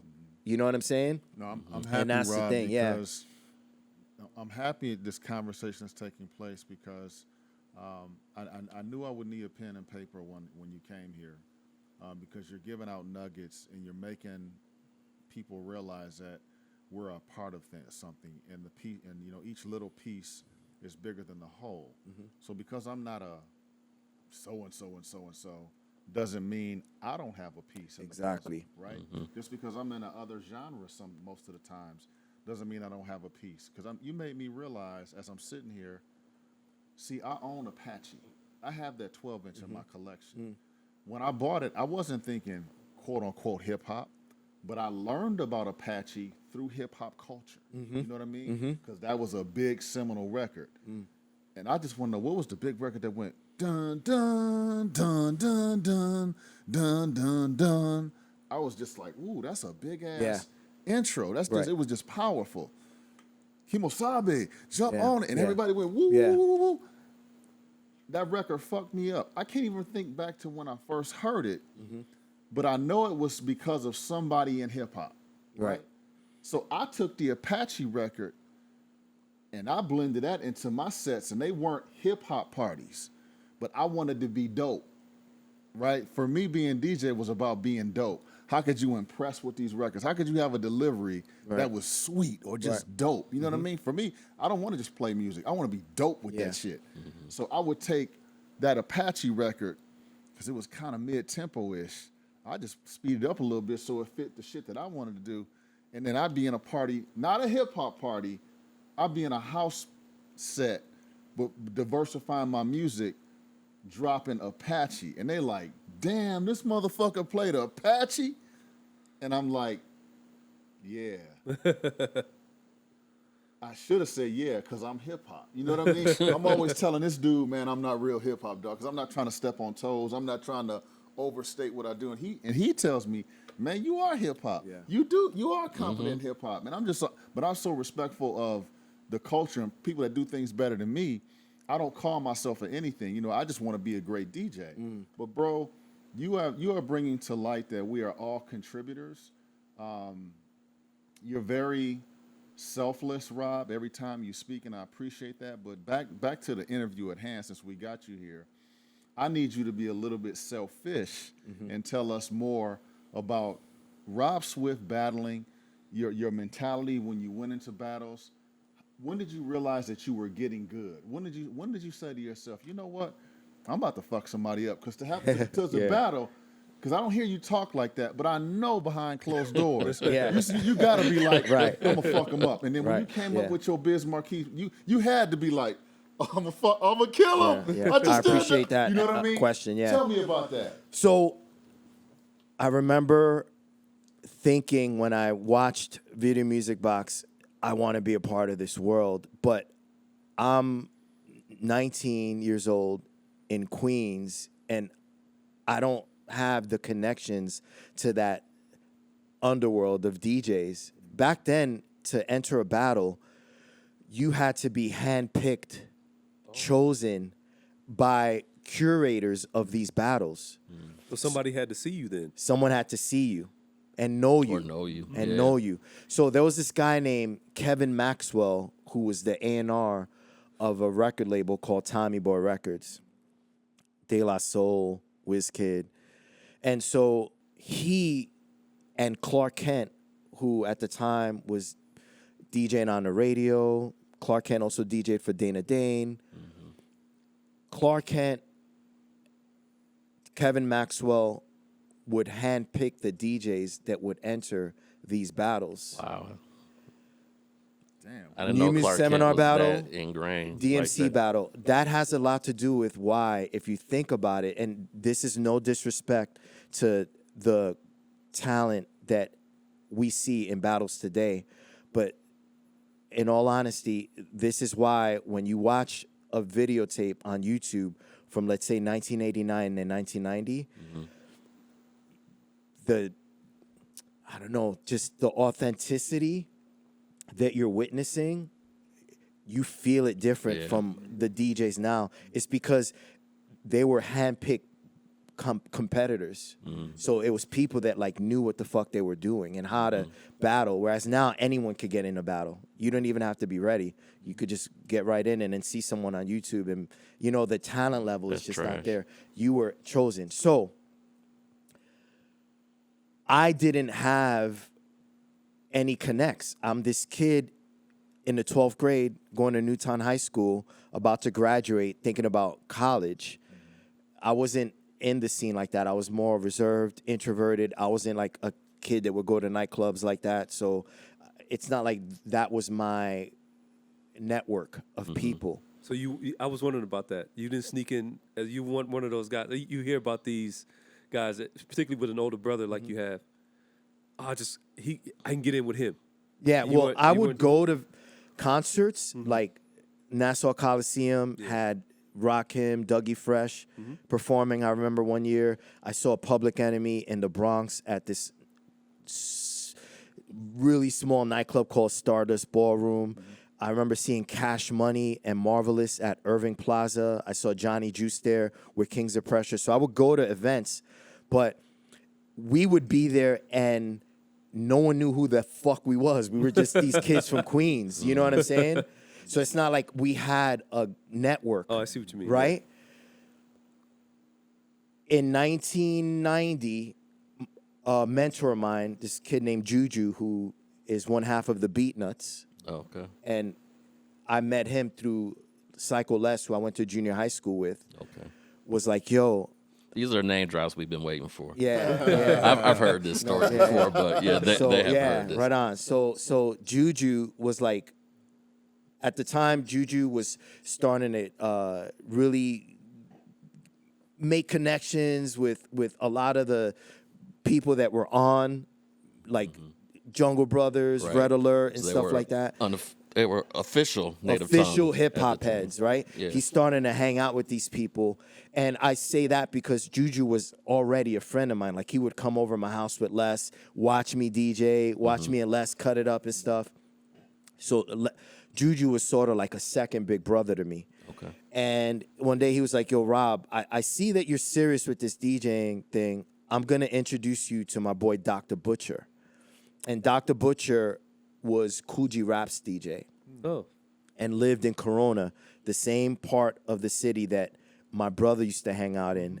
And this was the area that my brother's friends lived in, who would bring their parents' Yeah, record collection. yeah. So it was sort of like a full circle thing for me, because now I'm going to Corona, Queens and hanging out with Dr. Butcher, courtesy of Juju from the Beatnuts. okay.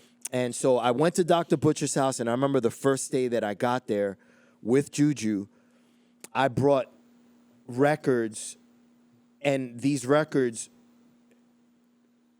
were records that DJs like Steve D, Aladdin, Cutmaster Swift, Cash Money had routines on.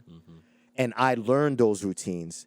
And in my head, I thought, I'm dope if I can do what the DJs that I look up to can do. Okay. That was my mentality. That was my mindset. How did you learn those routines on that equipment? Yo, I would figure it out sonically, man, on that equipment. I That's would figure it out sonically without video.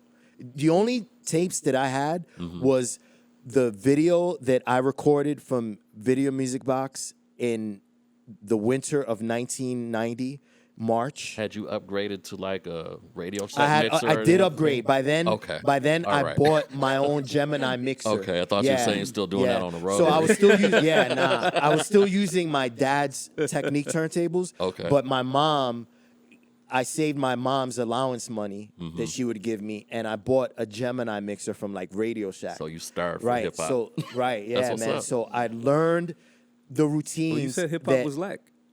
yeah, well, for real. I mean, lack, but if you have it, you get Oh, it. yeah, you know yeah, what I'm yeah, saying? yeah, Right. yeah. So I learned these routines courtesy of the video that I had that I recorded on Video Music Box, right? I had one tape, and it was like a 2-minute excerpt of the battle, and I was watching it because now I had a visual representation of what I was hearing on the Right. radio courtesy of Johnny Juice. And learning, like, oh, that's how they move, and that's what they're doing. Okay, so I figured out these routines of the DJs that I looked up to. That's dedication. Super dedicated. I would run home from school, do my homework, and then watch this videotape from the March DMC Wow. regional. And then in June, they had the 1990 New Music Seminar Battle.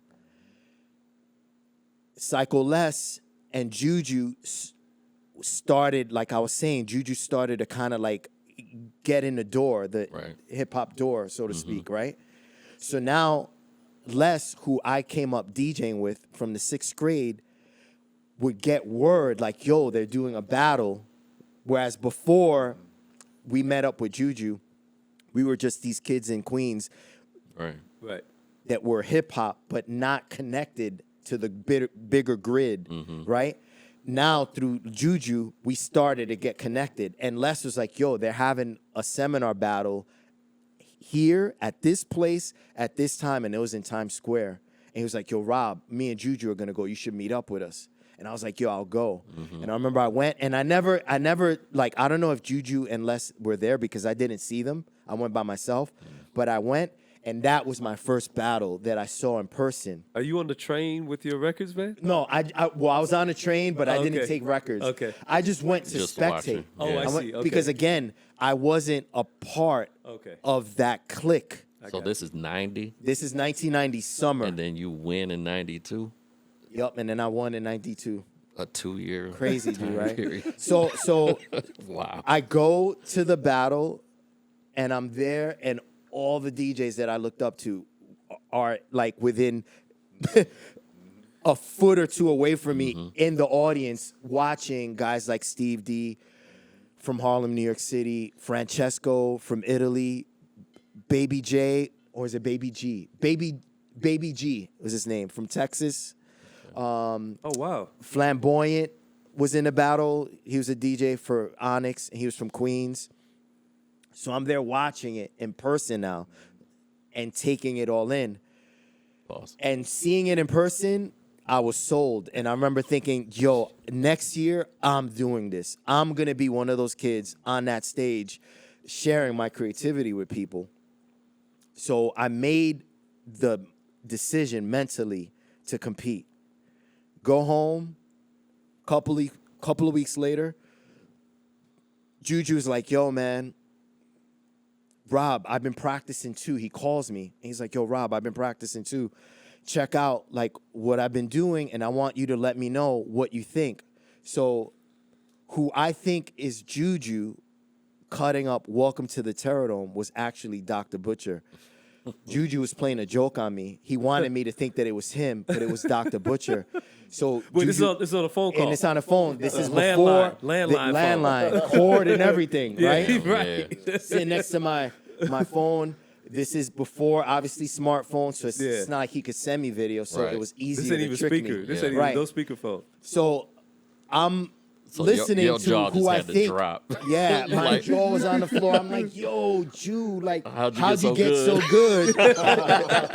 So fast, because Juju would come to my house and watch me, and sometimes he'd be like, yo, Rob, teach me what you just did. And he'd get on the turntables, and I teach him. And then he's doing this crazy routine with Welcome to the Terror Dome that's as good, if not better, because it's unique and different than what I saw at these battles and what I've been seeing on video with that one video VHS tape that I had that I recorded on Video Music Box. Yeah. And I'm like, damn, Ju, like, shit, yo, you got good in a week, man. And, yo, or a weekend, actually. And we hung up the phone, and I went right to my set and started practicing, I remember. Then he called me like a day or two later. He was like, yo, I was playing a joke on you. That was Dr. Butcher. And I was like, yo, you got to take me to this dude's house. So okay. he took me to Butcher's house, and I brought the records that the DJs who I looked up to had routines with Yeah. to his house. And in my head, I thought, all right, I know this guy's dope, but I'm confident I could impress him because That I competition can. now. Yeah, that competition thing kicked in, right? And you're like, yo, like, well, he's dope, but I'm dope too because I could do what Steve D does. I could do what Aladdin does. I could do what Cutmaster Swift does because I've been practicing all their routines. And so, you know, he welcomes me in, and I remember thinking like, yo, I need to like kill this shit right now, right? And he's like, yo, but Drew is like more like hey, how are you? How's everything? And I'm more Right. like, yo, I need to kill it right now. Like, you know what I mean? Like, Yeah, he's I'm not good. e- I'm good with a right, table. right, yeah, right. So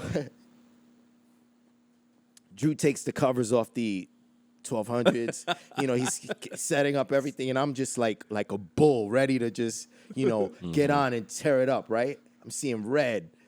And I get on the turntables, and I throw on like Houdini. Steve D had a routine with a song called Friends. And I slap that on the turntable, and I do my rendition of his routine. And then I throw on Rock the Bells, and I'm cutting up Rock the Bells the way Plastic Man cut up Rock the Bells in the March DMC from the months before I met Drew in that July, right? And so I get off, and I'm like, I killed it because I did the routines exactly the way the DJs did them on the videotapes that I've been studying. And then he gets on, and he puts on records that I hadn't heard any of the DJs that I looked up to cut up. So I remember the first record that he put on the turntables was Impeach the President. And yo, Dr. Butcher was doing this crazy routine where like one song was playing and then he was rewinding the opposite turntable. So you heard one song playing, but then you heard the opposite turntable being rewound, and it was creating this flange. And I'm looking at him like, yo, this is crazy. Like, what are you doing right now?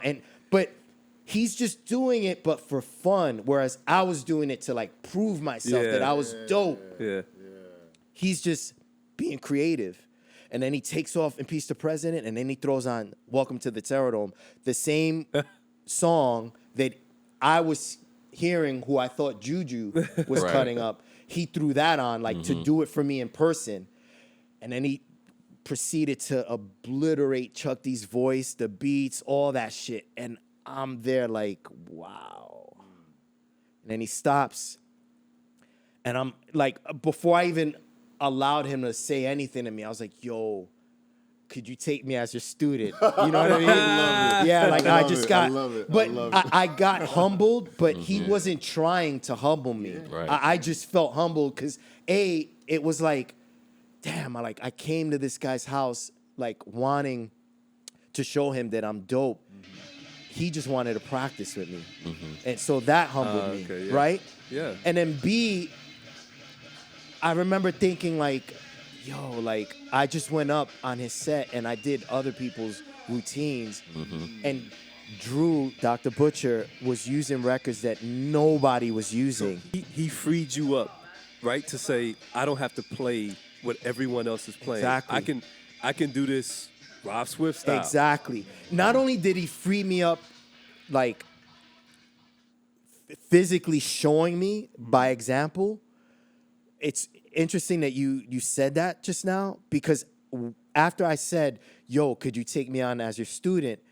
He was like, of course, man. And he was like, yo, Rob, understand this, bro. You're good. You're really good. The thing is, Rob, you've mastered yourself. copying. Like you're good at copying people, and that is. He was like, "Yo, Rob, don't underestimate." That'll be the biggest hurdle that you'll have to get Right.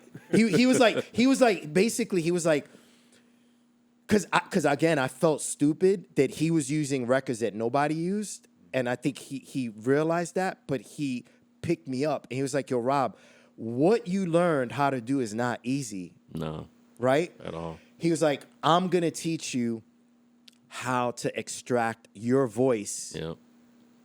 out On of these you. turntables. Right, and put it onto these turntables, and I'm going to show you the path to gain the confidence to find your creativity in records that the DJs that you look up to aren't using.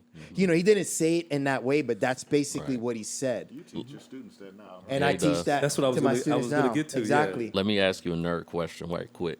The version of Impeach the President he was using, what was it, like a bootleg? It was Were the originals? Ultimate Breaks and Beats That's what I version. So figured. on the Ultimate Breaks and Octopus Beats joints. version, shout out to Breakbeat Breakbeat Lou. Lou. he extended the breakbeat. The breakbeat on the original version is probably Eight. is it bars. 4 bars? It might be 4 bars. It's not I think that it's long. 2. Yeah, I think it's 2. Or it might be Something 2. like that. Exactly. It might be 2. Yeah, it's at least 4. Ladies and gentlemen, then they start Yeah. talking, right? So he was using the breakbeat version, which is longer. Okay. But yeah, so Butcher was like, I'm gonna teach you how to tap into your individual creativity, because and then he was like, yo, Rob, the same gift that you feel Steve D has and Aladdin has and Plastic Man and I have, God gave you that same gift. I remember he told me that exactly, and I'm looking at him like, no one ever talked to me that way. No one ever told me that, like, I can be as dope, if not doper, or just different than the DJs that I looked up to. But Butcher had this way of talking to me that, like, gave me confidence. So from that July, literally from that day, actually, I told him, I was like, yo, I want to get into DMC next year. And I was like, can you help me? He was like, let's do it. And literally the next day, I was back at his house. And then the day after that, I was back at his house again. And the day after that, I was back. Literally from July, August, September, October, November, December, January, February, March. 9 months, Monday through Friday, nonstop, with his girlfriend in the room, mad that I'm there. That's the new video 9 games. months. Huh? Yeah, That's the right. It became instead of playing video games, games, we were being creative on the turntables. Yeah. Literally like monks. He trained me for 9 months, and then I entered the 1991 DMC, the same DMC that I watched from my living room the year before. That's dope, man. Now I'm on stage, and I have pictures. Dr. Butcher's next to me, handing me the records, and and I placed third. I placed third in that, and in the battle were the X-Men, who I ended up becoming a member of that year. Steve D, Rock Raider, rest in peace, Sean C, Johnny Cash, and Diamond J entered the battle that year. But the only one that they allowed to make it into the finals out of the preliminaries was Steve, because I was saying they would handpick the DJs. It was like a really exclusive, cliquish sort of environment back then. You couldn't just walk in and get in. And I feel I did earn my spot, but I also think having Dr. Butcher with me on stage of the preliminaries and him knowing Clark Kent, it kind of gave me the cosign to Clark, like, all right, this kid is a mentee of Dr. Butcher, and he's dope. All right, we'll let him in the battle, you know? And so I got in the battle, and I placed third. And I remember I was mad. I always say this, you know, I say this story a lot, but I was mad because I wanted to at least place second, because first and second moved on to the American finals, and they would get flown to Chicago. And my ultimate goal was just to get on that USA Finals videotape. That's all I wanted. So when they said Rob Swift, third place, I got pissed, because I was like, damn, like I missed going to the American Finals by like one spot. And Who was before you? this guy named DJ Supreme placed second. And I went on stage. They gave me my prizes. And I took the prize with my left hand, I remember, swapped over the prizes to my right hand, and then I threw the prizes in the crowd because I was so mad. Oh. Yeah, I was mad. Looking back, it was a dumb thing. I should have kept this proud. But it wasn't about the prizes. I didn't care about the prizes. I just wanted to be on the American Finals videotape. That's all I wanted, you know? Yeah. And so I got off stage, and, you know, to be super transparent with you guys, I went in a corner and started fucking crying. Like, I'm 19 years old, like, bawling my eyes out, like, yo, why did I fucking win this shit? But, like, not yelling, but, like, more so, like, just to myself, like, fuck, man, like, I wanted to win. I got a serious question, though. Yeah. What if you would have came in second? You still would have been on the video, but you wouldn't have been first. What would your reaction have been? My goal was to be on the video of the American Finals. But you know what's funny? A video of the American Finals never came out. So you threw your gifts Now away that for I nothing. think about it, yeah, the video never came out. So then on top of that, what's funny and like, I don't know, just sort of serendipitous is that, so I'm in the corner like, fuck, yo, like crying, right? And Dr. Butcher couldn't get through to me. So what he did was he went to Steve D, because he knew Steve D was one of the DJs that I looked up to. And he was like, yo, go talk to my student, man, because he's over there in the corner, crushed, but he should be actually proud of himself that in 1 year, he made it to the finals of the DMC. He was watching East Coast just the year Regionals. before. You was in the Right, audience. exactly. Yeah. So Steve D goes up to me and he's like, yo, man, it's all good. You know, don't stress, Rob. You shouldn't be upset. Like, he basically gave me a really cool pep talk. And then he was like, I remember he asked for some paper from someone, right? He asked for some paper for someone, got a pen from somebody else, wrote his number down, gave it to me. And then I was like, all right. Like, I kind of like, I felt better. And then on the train ride over to Queens, I'm with Dr. Bush, and I'm like, yo, man, Steve D gave me his number. Could we go to his house, Drew? He was like, yeah, man, we'll go. Like, Steve D had invited us to go to his house the following weekend. Following weekend comes, Drew and I go to his crib. Raiders there, Sean C., Johnny Cash, the whole X-Men crew. And they turned to us, and they were like, yo, you want to be down? And Drew and I got down with the X-Men, and that's how that happened. There were other battles that I entered before the battle that I won. I entered the 1991 seminar battle. I got bounced out the second round. Entered the 1992 seminar battle. Got bounced out the first round. And I remember that experience had me thinking, wait, aren't I supposed to be experiencing this journey in a linear path? Like, On the up, right? on the up, why am I going backwards? Yeah. This makes no sense. And I remember thinking to myself, like, it's not the way it's supposed to be. Like, I should be, with each battle, I should be getting closer to my goal, which was winning. But now looking back, more mature and being able to, like, I don't know, just discern better my experiences, I'm realizing that the battles that I lost in, although, to be honest with you, I kind of, just as a disclaimer, it's not that I lost out of lack of talent. It was a lot of politics in those battles. And like I said, you'd be handpicked a lot of times, you know what I mean? We're all very accustomed to politics within exactly. DJing. Unfortunately. It was also fortunate that I lost those battles, because what happened was they were teaching me how to battle. Right. You know what I mean? It's like in losing, then I was like, okay, now I'm figuring out other techniques and other styles of DJing that basically it's like I took a lemon and made lemonade out of it. Like this, I turned this bad situation and used it as fuel to just be more creative and be more, to be different. And that's, earlier you guys were referencing the Biz routine. The 1992 battle was coming up. And again, Dr. Butcher was my mentor, and I went over to his house, and he was like, yo, man, I know you're getting ready for the 92. I was just practicing with these records. Nobody Beats the Biz Marquee. Take these home. He didn't even show me what he was doing.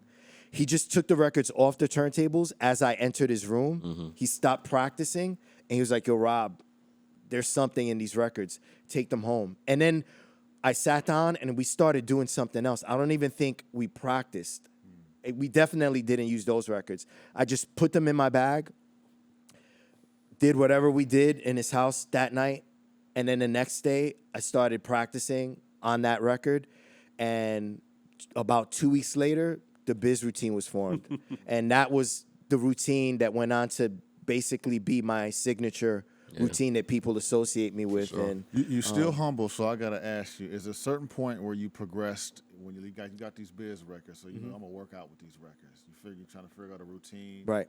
Is there a certain point where you said, I don't need you anymore. "This is the shit," and I know it's the shit? Did you have an arrogant moment, like to yourself, or while it's happening? Because we don't always come up with dope shit all the time. But it's sometimes like I hit a mix and I'm like, ooh, that's sweet. When I bring that to the club, and you just know it. 100%. Did the biz hit you, or did the people tell you that the biz routine was dope? Nah, the biz hit me. The biz hit me, and it hit me. Did you do that for people before the? No. Okay. Again, this is before social media, Oh, so that's crazy. you'd be, or at least my experience was, you're at home and you're crafting this routine, and you're entering what I call God space, and you're just tapping into creativity that is around you, and you're just like, yo, when people see this shit, it's over. You know what I'm saying? It is over when people hear what I'm doing with this record. Because it's not like I was the first person to touch the record. Right. But I knew what I was doing to the record was unique and different and stood on its own. And it's just interesting because it's almost as if Dr. Butcher knew that I was going to, that the biz routine was just going to be a game changer, you know? And so, yes, to answer your question, Steve, yes, there were moments as I was crafting the routine that I was like, oh shit, this is dope. Now let me see what else I could come up with. Let me see how I can make it doper. Right. And I would continue to like come up with like other articulations of hand choreography that might have existed before me.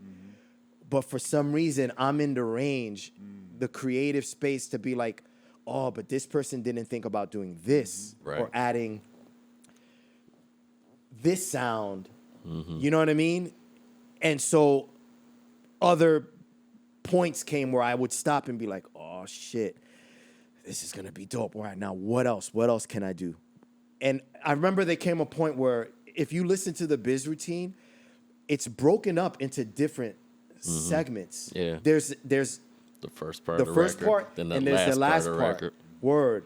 And the first part, like what I do when I come up with a routine is I sit down and I just play the song, and then I just sit there and listen to the song.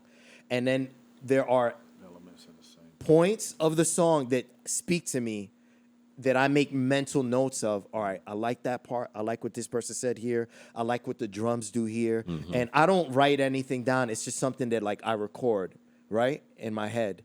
And then I stop, and then I'm like, all right, now let me just build a physical relationship. I've built the sonic relationship with the song. I understand the nuances of the song.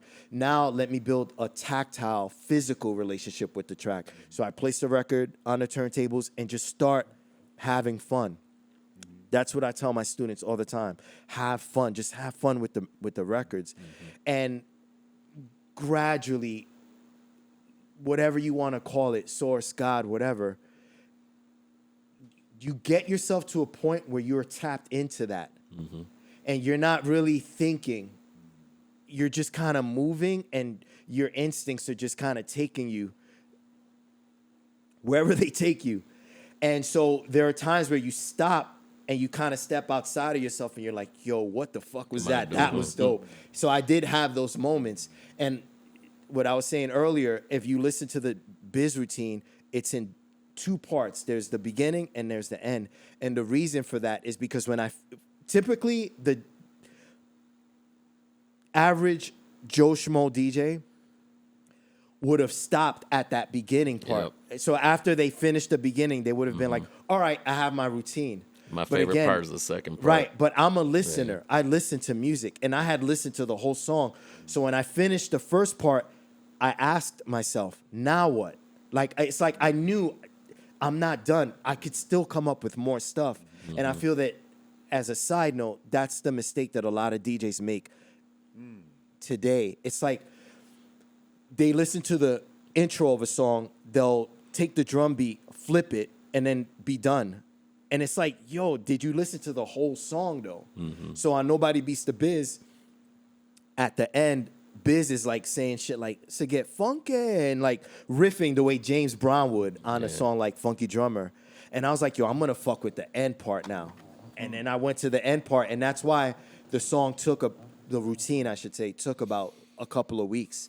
Because it was like a 2-week, 14-day period of me being patient and extracting every bit of creativity that I could out of that song and being patient with it and not putting a time limit on it. I knew that instinctively when I was done would be the moment that like there was just nothing else that I could possibly do to the song.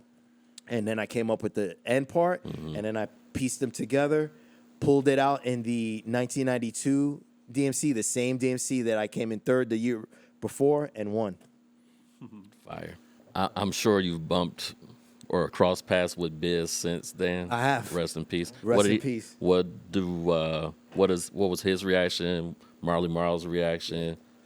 Biz's reaction was, yo, Rob, you gotta teach me that. He was so. I met him once or twice. He was such a Character. He was a large individual. He's a big man, but he was so like he's like a big old like Kid. Yeah, he was like a big kid, man.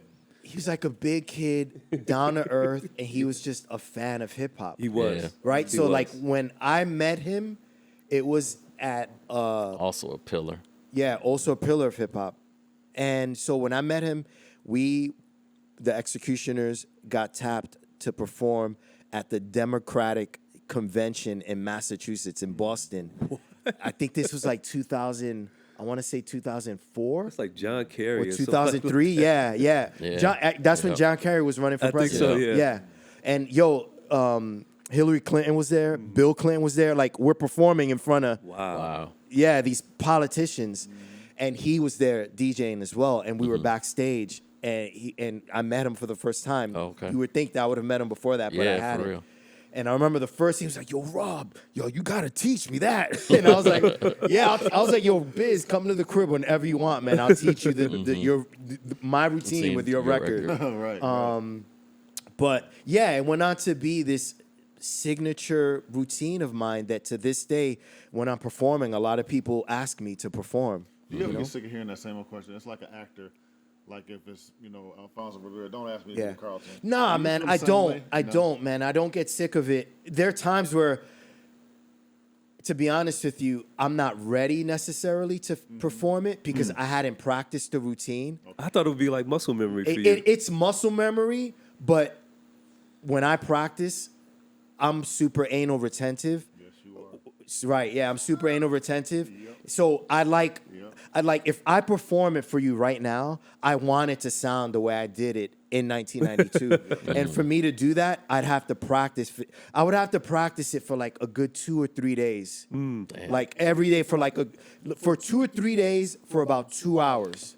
I'll practice it until it becomes again like the muscle memory where I'm not thinking, because the routine, when you're watching me do it, you may not realize the nuances involved. If I move the record slightly off, a centimeter off, it's sloppy. It's a super intricate routine. So there are times where I may not be ready to practice it, and I get asked to do it, and I feel bad, and I'm like, nah, I'm not going to do that routine today. I have other routines I'm going to do for you. I'm not going to do the biz, Okay. I got to compliment you, Rob. I told you this over the phone. All turntablists are not created equal. There are great jugglers, great scratchers, the whole 9 yards. But I watch the artists when I'm watching DJs, and I would watch your videos and watch your performances. Even the last time you came back to Phoenix, you were here with Sen. And Mr. Sinister. Yep. I said, Rob is concerned with accuracy. I can tell it not in just your hands and how they move, but I watch your face. You watch the body. Yeah. Like a lot of people can get loose, and you can start feeling yourself too much. I'm guilty of this. I'll get a hot thing going, Yeah. and then I'll start feeling myself. and I'm trying to enjoy my own high, so I fuck up, right? Or I get the feeling and I fuck up. I did it in front of these guys a couple weeks ago. Horrible blame went off. I stopped, unplugged it, turned it off. I wasn't Let's go through the concentrating record. anymore. I was enjoying what was happening so much, I got off, right? You are fucking so anal. Yes. He locked in. So so it's I like, mean, honestly, because when I watch your videos, the thing that I see first off is like you kind of attacking turntables, yeah. and it's more pronounced now that you're brolic arm. Yeah. But it's like it's precise. It's very precise. It's very controlling. You're a control freak on the tables. You're dominating them turntables. You dominate. Yeah, you. Everything is so intentional and direct, and you can hear the nuances. Because the biggest criticism I have on turntablists, and I do a little bit of turntablism. I don't call myself a turntablist. I'm not advanced enough. I do a little bit of it. I delve in it, and I practice some of that shit because I think it's dope. But as I critique the art, the biggest criticism I had on turntablists and scratchers or jugglers is that sloppiness doesn't lend itself in that space because the listener hears the space, and it's already scratching. So you can turn off people so fast. Right. Yeah. So if you're a turntablist, you need to be crispy with it, because for the person that's not an advanced listener, they think, "Ooh, why are they doing that?" But your juggling and your cutting is appropriate in its space, and it never overpowers the music, right? Yeah. We're never just like, Appreciate okay, hearing that. yes, we're gonna hear wind back sometimes, but if I hear a DJ doing doubles and I hear all the I'm like, God not damn, tasteful. man. The fuck, man? It's noisy, bro. Yeah. Clean Yeah. that shit up. Yeah. I can do that. Yeah. You know what I mean? So you are concerned with cleanliness in To your fault. performances. Yeah. And I'm like, damn, so when we were texting back or talking or whatever, and Rob's like, okay, Steve, let's talk about such and such and such. And he was articulating. I was like, motherfucker, you are just like this on the tables. Like, he's meticulous. In my mind, I was saying that, I'm like, this dude is meticulous So true. in his business and That's meticulous in how he's going to Every approach a aspect of my life. podcast. Yeah. I was like, Working out. Yeah, working out. Yeah. Look, this motherfucker talking on the phone. I'm like, I can imagine him doing a set right now. It's Yeah. going to be real crispy, just like this Yeah, conversation. no, it's true. So I Why want am to I give you that way? your I don't flowers, know. man. Yeah. And let me give you your flowers on that Thank you. because Yeah, and that's- thank you for being here again. No man. doubt, I man. really This has appreciate been that. fun. man. Wait. you're here. Before he gets out of here, go Oh, ahead. we're not wrapping No, this no, up. no. I got a bunch of questions. Okay. Yeah, we wrapping up, but No, we're not. I had to say Okay. I get inspired and turned on by excellence. I tell all my people that I'm around. I love execution at a high level, whatever it is. If it's a poet, damn, it's a pun dope intended. poem. If it was, a lawyer I'm looking at in court, he'll come off and I'm like, damn, I'm like, dude, man, the way you crossed that cop, man, that was dope, man. You had him twisting and turning, man. I give it up because I love seeing high performance. I used to hate Kobe because he destroyed my teams. But then after he died, I'm like, damn, Yeah. Kobe was Appreciate it meticulous. more. That Yeah, motherfucker yeah, was yeah. like killing.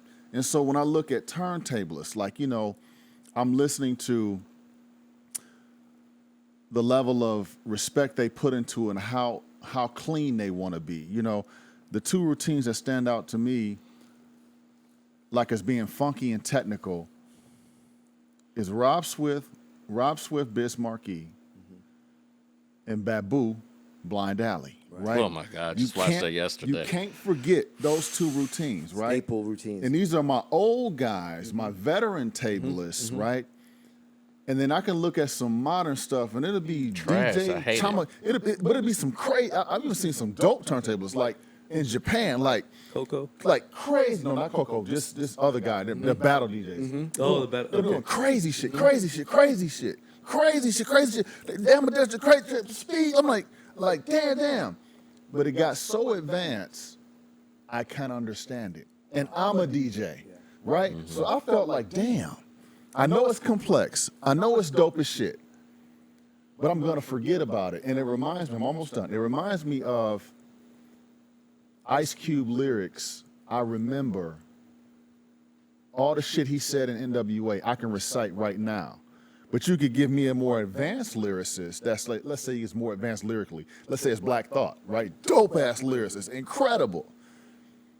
But I remember crazy motherfucker named Ice Cube, and like just simple and funky. And so that's what the funk level, like relatable and understandable.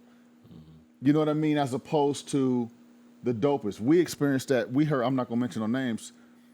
But me and my boy went out to hear some DJ scratching, right? And one scratcher, we are not saying no fucking names, Tone. It's on another level. Right. One of the premier scratchers in the fucking world. It's not premier. Right? That was not a breadcrumb. Incredible. Known as one of the leaders and one of the best scratchers in the world. I wouldn't debate that, clearly. But there's another guy who's not known as the greatest scratcher in the world or whatever. And his shit was so much more funky and danceable. And we were just like, and me and Tone had the same conclusion that the one scratcher who had his funk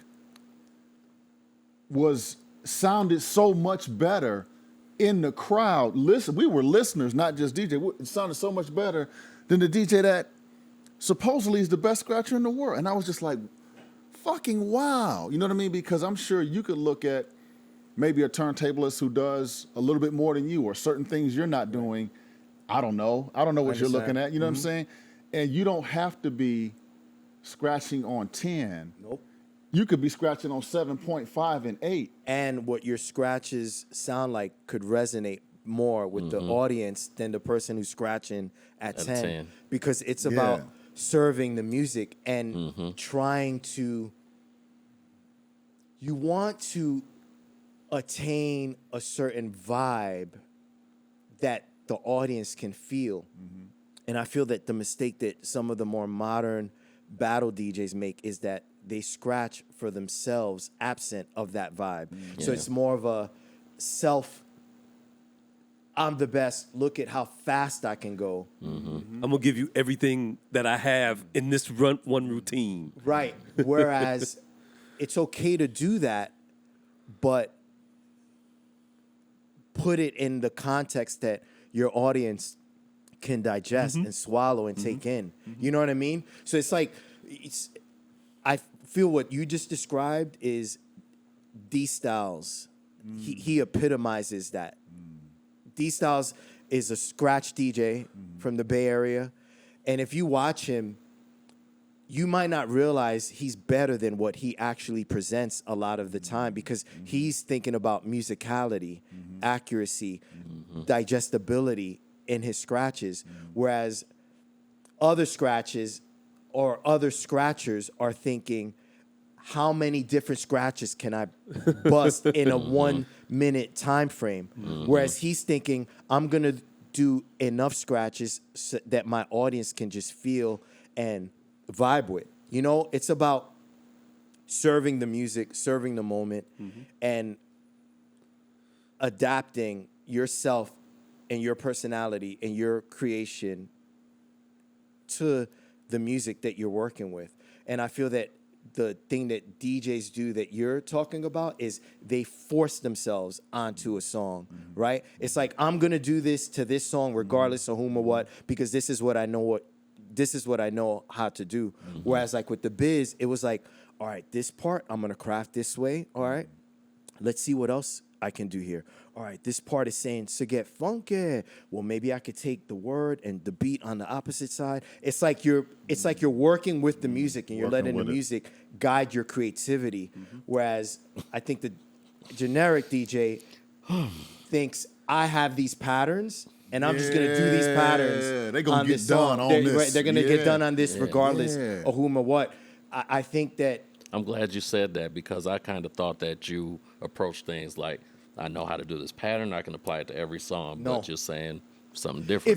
If you listen to, let's just say my famous routines, Dr. Knockboots, Nas, Welcome to the Terror, Public Enemy, Nobody Beats the Biz Markie, Heartbeat, that's the I'm gonna make it real funky for you By routine War. by War that was sampled by Nice and Smooth. Your Run DMC is popular. It's Like That. All right, so let's take That's the It's crazy, Like too. That routine. If you sit and study each routine, you'll see that I don't repeat patterns. I was going to mention that too. Every 4 bars. every routine. Well, not even, but not. I don't mean repeating patterns within the song. I mean across songs. So, in other words, the Nobody Beats the Biz routine cannot be done on It's Like That. Right. The It's Like That routine yeah. cannot Right. be done Right. on Dr. Knock Boots. Right. The Right. Dr. Knock Boots routine patterns cannot be done on Heartbeat. So, for example, with Heartbeat, I'm messing with the words. That one is ridiculous. I'm gonna make a real funky for you, make a little funky beat for you. I listen to the words That shit is because I'm a crazy. listener, and I was like, how can I serve this section of the song? Oh, it's telling me to rearrange the words. Dr. Knock Boots, it had these like cool synth noises. So I'm like, oh, well, let me sort of like add on. What can I do if I was a keyboard player with those notes? That was my mentality with Dr. Knock Boots. You see what I'm saying? Welcome to the Terror Dome. I wanted to sort of like, it was like paying homage to Dr. Butcher because I heard him cut the record. So I'm like, what would okay, Dr. Butcher okay, do on this song? okay, You yeah. see what I'm saying? That was Juju. Right, exactly. Right, exactly. So each routine that I'm famous for, if you really sit down and watch them, you can't do the patterns that I do on Welcome to the Terror Dome, on Dr. Knock Boots, and so on and so forth, because I serve the music. I let the music speak to me and guide me, and where I end up is where I end up. Right. You It's know? funny. I took drum lessons. I didn't practice like I should have, but when I would go to these lessons, he would say, do drum fills or try a solo, that kind of thing. And I was like, well, what kind? He was like, just make it musical. He's like, there's certain kind of fills. So there's there's kind of rock drumming, there's jazz drumming. He was like, in the middle of your jazz set, you don't really want to do a whole lot of rock fills. You're not beating the hell out of the times. He was like, you Gotta be can tasteful. do a dope jazz drum solo in a jazz set, and without having to sound like you were in Rush or Metallica. or somebody like that. At the same time, if you're playing a Metallica tune, it's probably not the best time for you to go into your little jazz. Break and out the brushes. Bring out the brushes, yeah. Bring out the brushes. So like you said, you want to keep this thing musical because that's what the audience is going to feel. Yes. The audience, the audience 100%. isn't necessarily stupid. They're not. Right. They understand like. And some wait a of minute, them are. Yeah, huh? Some of them are, but Yeah. But it's good. The quote unquote stupid ones in the audience, you want to reach them too. Exactly. Right? And so That's the point. Yeah, being able to express yourself creatively Yes. in a way that's authentic, Yeah. but at the same time ensure that you're resonating with as many people in that crowd as possible is what got me to win that 90-92 DMC. I remember there was this chick in the crowd that I ended up dating after that. And I met her that night. And she was like, Rob, the whole night, like all the DJs were up there just like, scratching behind their back and like going 1,000 miles per hour. And when you got on, it just felt like a party. And That's that shit, exactly what you wanted. yeah, right? and that's exactly what I wanted. But so it's like, even as a battle DJ, you gotta understand that it's about music selection, and that's what I always say. there's an and audience in front of foremost. you that you want to resonate with. So you could be up there scratching 1,000 miles per hour. Oh, I'm the best scratcher. Look at these flares, or look how intricate my juggles are. But if the crowd isn't receptive to what you're doing, in my opinion, then to a degree you failed. You know what I'm saying? Because you're a DJ. And we started this conversation talking about hip hop and how people factor in with hip hop. And you know what I mean? This is a medium that we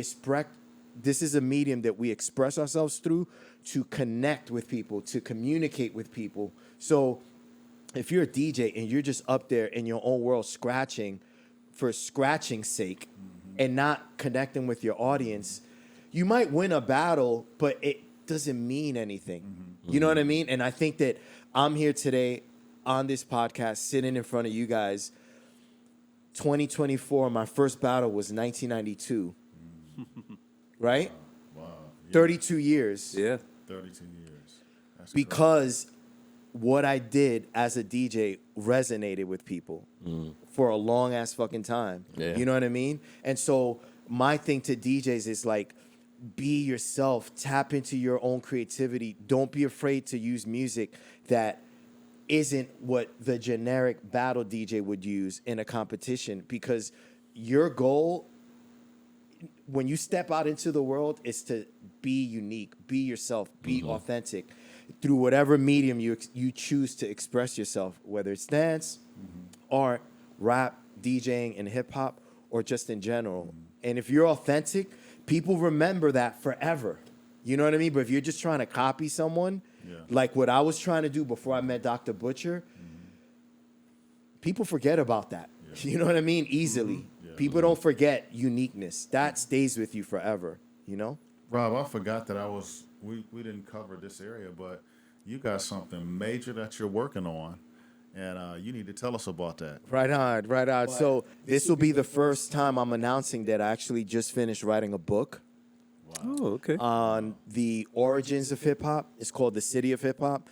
Big shout to my co-author, Rasul Moat from NC State, a professor there and DJ as well. Okay. He and I wrote this book. I actually started writing it by myself about 14, 15 months ago. Okay. And then halfway through, I linked up with Rasul, and he and I finished it. And I'm super proud of it. Never would I have thought when we were talking about Rob Swift as a kid on 89th Street, you know, Sleeping on a cot. sleeping on cots, Yeah.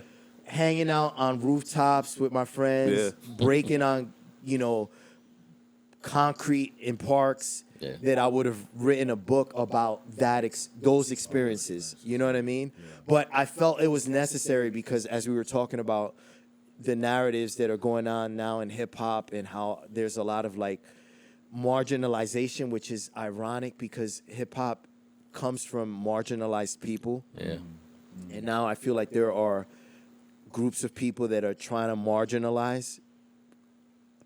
There are groups of historically marginalized people that are trying to use hip hop to marginalize other people now, which makes no sense to me when you think about it, right? And so that just, I don't know, made an impression on me and moved me to want to just write about my experiences. And by no means do I want people to think that The City of Hip Hop is the book. Rutledge is the publisher. Okay. I'm thinking it might be released in December. Okay. Is it autobiographical? No, it's not autobiographical. I feel like that would be weird of me to write an autobiography. I don't feel like I'm that important. It's more a take on hip hop through the lens of geography, that grid I was talking about, New York City, economics. People feel like hip hop is this culture that black people invented, and I personally feel it's a culture of oppressed people, and you don't have to be black to be oppressed. I know that growing up on 89th Street, you know what I'm saying, in Jackson Heights. And it's telling the origins of hip hop through the lens of sociology. You know, the fact that different cultures immigrated to New York City for whatever reason, you know, after World War II, through the Vietnam War, through the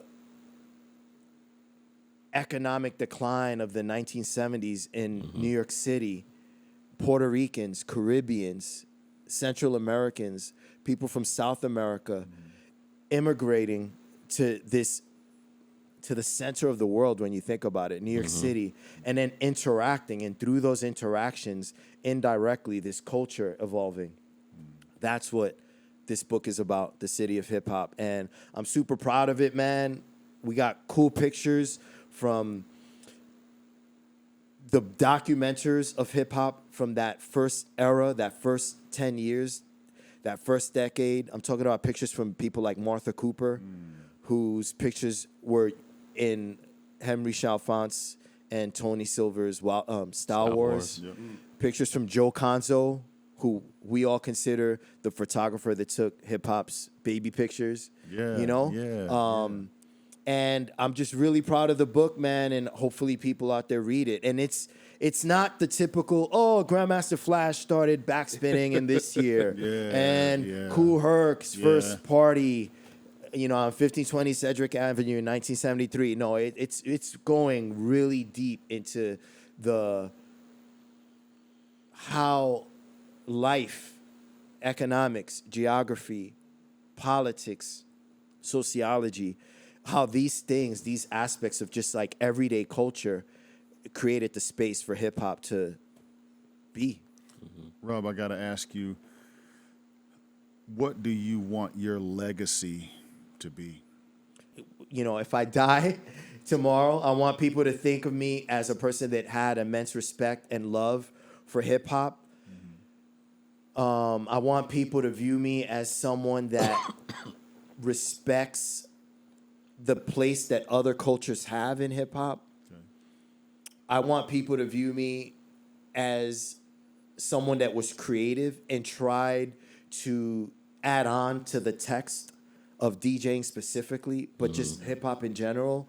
That, I'm not just a guy that wants to go viral on Instagram. And that's why on my social media, I use it as a platform to educate people about not just DJing, but MCing, graffiti, breaking. But one thing I gotta say is like breakers didn't really get much love last year, during the celebrations. I don't and think the I feel DJs did either. Yeah, and out of all the elements, the breaking element is the one that introduced hip hop to the world globally. If it wasn't for crews like Rocksteady appearing in movies like Flashdance, Wild Breakdancers, Style, yeah. touring, like the first hip hop practitioners that took this art or this culture, I should say, globally, were breakers. Yeah. Touring to like Europe and stuff like that, appearing in music videos. And for whatever reason, like in general, sort of ignores breakers. And I get that the rapper is And the graffiti. flashy object. Yeah, they're out front. Out front, right? Yeah. Out of the Yeah. four elements. But breaking, for me, is like the element that I have most respect for over DJing, over rapping, over graffiti, because the tool of a breaker is his or her body. That's it. That's it. Damn. So a Yeah. DJ could rely on a laptop. That's the point. Yeah. Yep.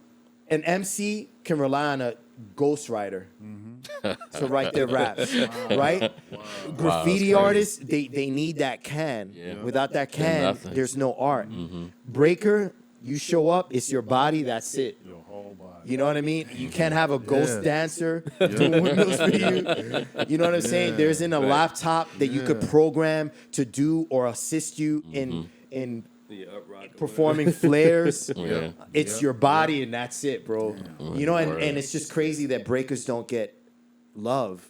So I feel like the book is touching on hip hop from a perspective that isn't really common to talk about on a podcast or in a book. Sure. And I'm super proud of it, man, and thanks for asking me about it. And Tell us about your school. Brolic Army DJ School is a platform that I launched in 2021 Okay. officially, but I was teaching my students from my home studio before that as early as 2014. I had people coming over my house because I would record my sessions with my students the same way I would train with Dr. Butcher. Yeah. Is the way I would train with a lot of kids that wanted to learn about DJing. But back then when I was rocking with Dr. Butcher at his house, we had no smartphones, Right. and like having a video camera, you were lucky. You know what I'm saying? So I have some footage of myself and Butcher practicing in his room in Corona on my YouTube page that I uploaded. And so I do the same thing. I did the same thing. I uploaded a lot of my sessions with students, and then people from all over the world were discovering this like this opportunity that like you could train now with Rob Swift on Skype. You know what I mean? Or if you're in New York City, you could go to his crib and practice with him because they're watching these tapes on video or these videos on YouTube, I should say. And yeah, like it just grew from like 2014 to like 2020. It grew, and then the pandemic. Of course, hit, yeah. Right, the pandemic. we hit. think of things now like post-pandemic. Like that's kind of for a lot of us how time has elapsed. Right. So Pre- when and the pandemic post-pandemic. hit, people, we were discouraged from associating with each other in person. I wasn't having people come over my house to practice with me. And so I was like, well, I think I'm just going to launch a website where people can go and train on their own time and not necessarily worry about not being able to come over my house because we have this, lockdown, right? And, if you're not vaccinated, you can't, you got to be within 20 feet of people and stuff and that's why I did the website, literally. I don't know if the pandemic wouldn't have happened. I'm not sure that I would have launched the school, to be honest with you. Because I wasn't really, although people were sort of planting that seed of like, yo, you should do an official online school. For whatever reason, nothing really motivated me to like get up and do it until the lockdown happened. And then I was like, all right, I might as well do it now since I'm not able to practice with people at my house. And Teaching is a gift, bro, and you have it because Definitely. you have patience with the students. I've watched some YouTube videos. Went on the site a little bit. I've been busy, haven't had a chance to get into the videos on the Brolic site. But you show a patience, and then when you correct with specificity, just like how you DJ your sets. You tell the person what went wrong. You know what I mean? And I'm a forever student of DJing.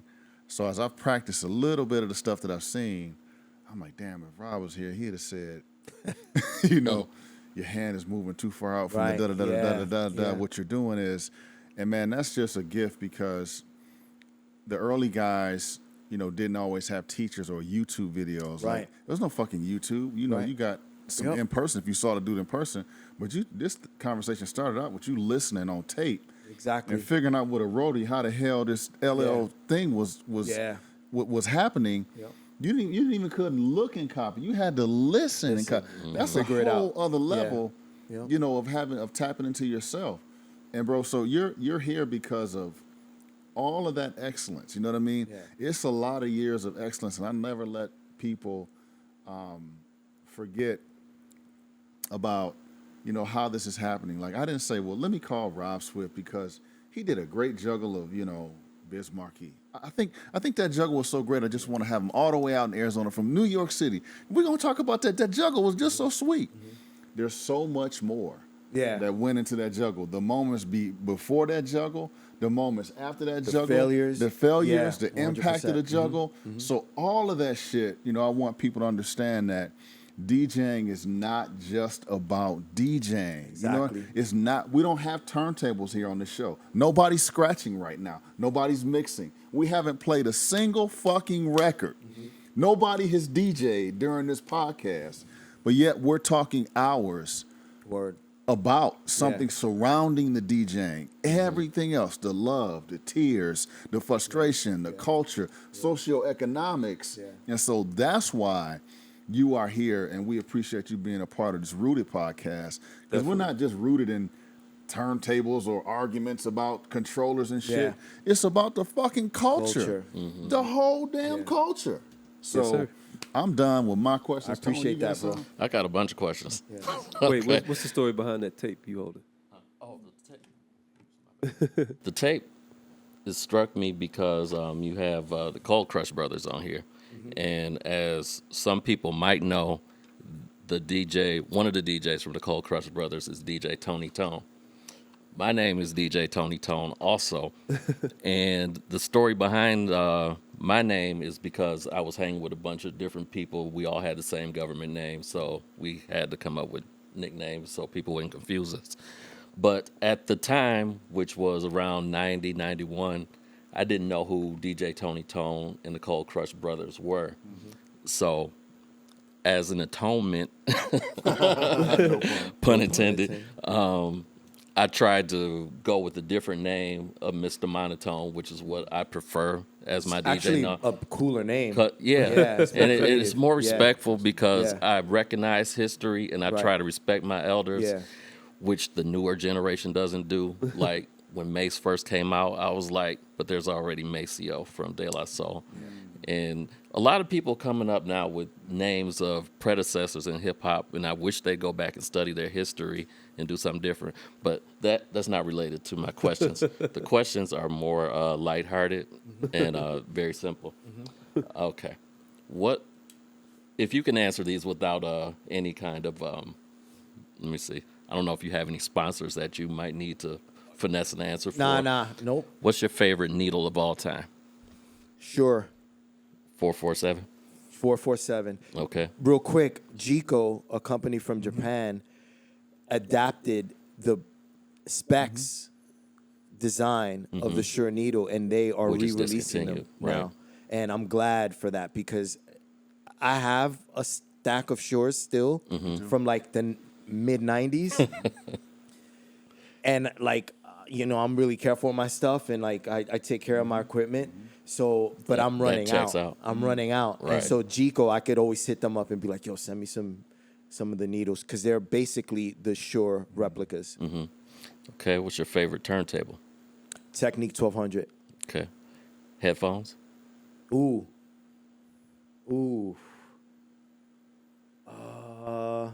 Anything Sony. Me Anything too. Sony, yeah. Me yeah. too. I love Yeah. Sony headphones. Okay. I kind of hesitated a little answering that because what I use now is like the in-ear reporter. Right. Okay. Oh, like a monitor? Yeah, like IBF. I got them from ESPN. I used to. I was on a show on ESPN in 2012, and they would give me IFB in-ear headphones so that I could hear what the director was saying. Right during the show, I was on this TV show, and I was like the band, but I'm a DJ, like on the turntables kind of thing. So I would have to know when the director was cutting to me and all that. And those headphones are dope because it's like you can move around without having these bulky headphones on your head. You know what I mean? I noticed you were Yeah. using those I last tried year. to use those. I have some. Yeah. Do you? And I can't hear the bass As well. loud, right? Yeah. Yeah, I the hear you. bass. Yeah. That's the problem with Yeah. it. I might have to try those. All right, go ahead. Okay. What's your favorite mixer of all time? My favorite mixer of all time. Ooh, I'm Okay, gonna give me two. honestly have to go modern and say the Rain 70. Okay. That's my favorite mix of all time. Like, to me, it's the perfect combination of like the old school mixer feels that you would get on a 2200, like the crossfader, and the more modern stuff with the pads and like the effects. Rain 70, Right. for sure. Okay. Do you prefer CDJs to controllers? Oof, that's a good question. I right now have a Rain 1 Yeah, the one. controller that That's I the one toured with with the revolving. on College Game Day. I Yeah, was we on use that show Yep, for 2 yep, years, that's it, yep. and I toured with that, and that controller was a godsend. Like I'm glad that controller existed when I did that show, because lugging 2 turntables and a mixer across the country from September to December, oof, that would have been grueling. So I would say I prefer controllers, and if I had to say a model, the Rain 1. Yo, that shit, I had the Rain 1 out in 0-degree weather in Montana in December, Damn. and it worked. Really? It didn't freeze on me. Yeah, nothing. Nothing. And my beard had like Icicles. icicles. You And like a yo, mountain that man. shit I've kept been there. on. That shit went from like, and the show, real quick, the show comes on 9 a.m. Eastern. I'm in Montana. In September or in December? And not December. I was lying. It was the end of November. It was So like the that's week like after 7 Thanksgiving. 7 you- o'clock you- there. So it was Yeah, like it's still 7, yeah. Yup, The- the time change had happened by then, exactly. yeah. So you know it was cold out. Yeah. And yo, I had that shit out from like 7 a.m. to like, I don't know, 10 a.m. And it worked. Rain 1. So Cool. yep. Who's your favorite MC from Queens? My favorite MC from Queens, the first name that comes to mind. Oh God, that's so hard, bro. Oh man, you gonna put this man I was in a box? gonna say Pharoah Monch, but then okay. Cool G Rap jumped into my head, and then LL Cool J jumped into my head, and then I could say Nas or 'Cause Nas Prodigy. would've been my or, first. You know, I would say out of those few names that I mentioned, LL Cool J. Okay. Yeah. All right. I like that. Serato versus Record Box. Serato. Do you have experience with Record Box? What are the differences? I know enough about it to say Serato. I think, Record Box is cool, but I just think about what happened with Grimes a month or two ago. We talked about at that. Yeah, Coachella. we talked about that on our went show out on actually.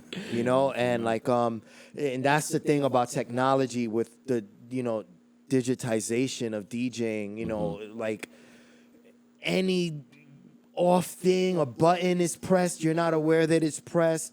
You're ready to get creative and you can't because digitally the equipment is failing on Right. you. And to me, that's why analog is fucking always, excuse my language, the dopest, man, because it's what you're gonna get. Even if you get some buzzing, even if the needles skip on you, Yeah. for the most part what you're gonna get, man. The stuff's gonna play and you just gotta know how to work the equipment, But yeah, out of the two, Serato or Record Box, I'd have to say Serato. Okay. I don't have any more questions, but I just wanted to give you props. When you came here last year, you did a performance with Mr. Sinister. Right. And you did a routine to Scorpio by Dennis Coffey. Yeah. Yeah. And I made an Instagram post about it. We're both from Detroit, so we grew up with the Motown sound, and Dennis Coffey is somebody that when I was home, I'd still see around. Right. He's playing lounges and all that Wow, stuff. that's crazy. Yeah, at his age, he's still doing it. He's still out there. But the rumor is, it's not a rumor, but back in the days when the song was first out, instead of having DJs back then, they had cover bands. And they would say that any bass player in the city that was worth his salt would have to know that bass solo. Line. Yeah, that solo, Yeah, yep. And it's in a long Scorpio. one. Yes. Yeah. So when I saw you go up and put on Scorpio, I was like, what is he about to do? I thought you were about to juggle the song. But what you did was you mimicked the bass line perfectly.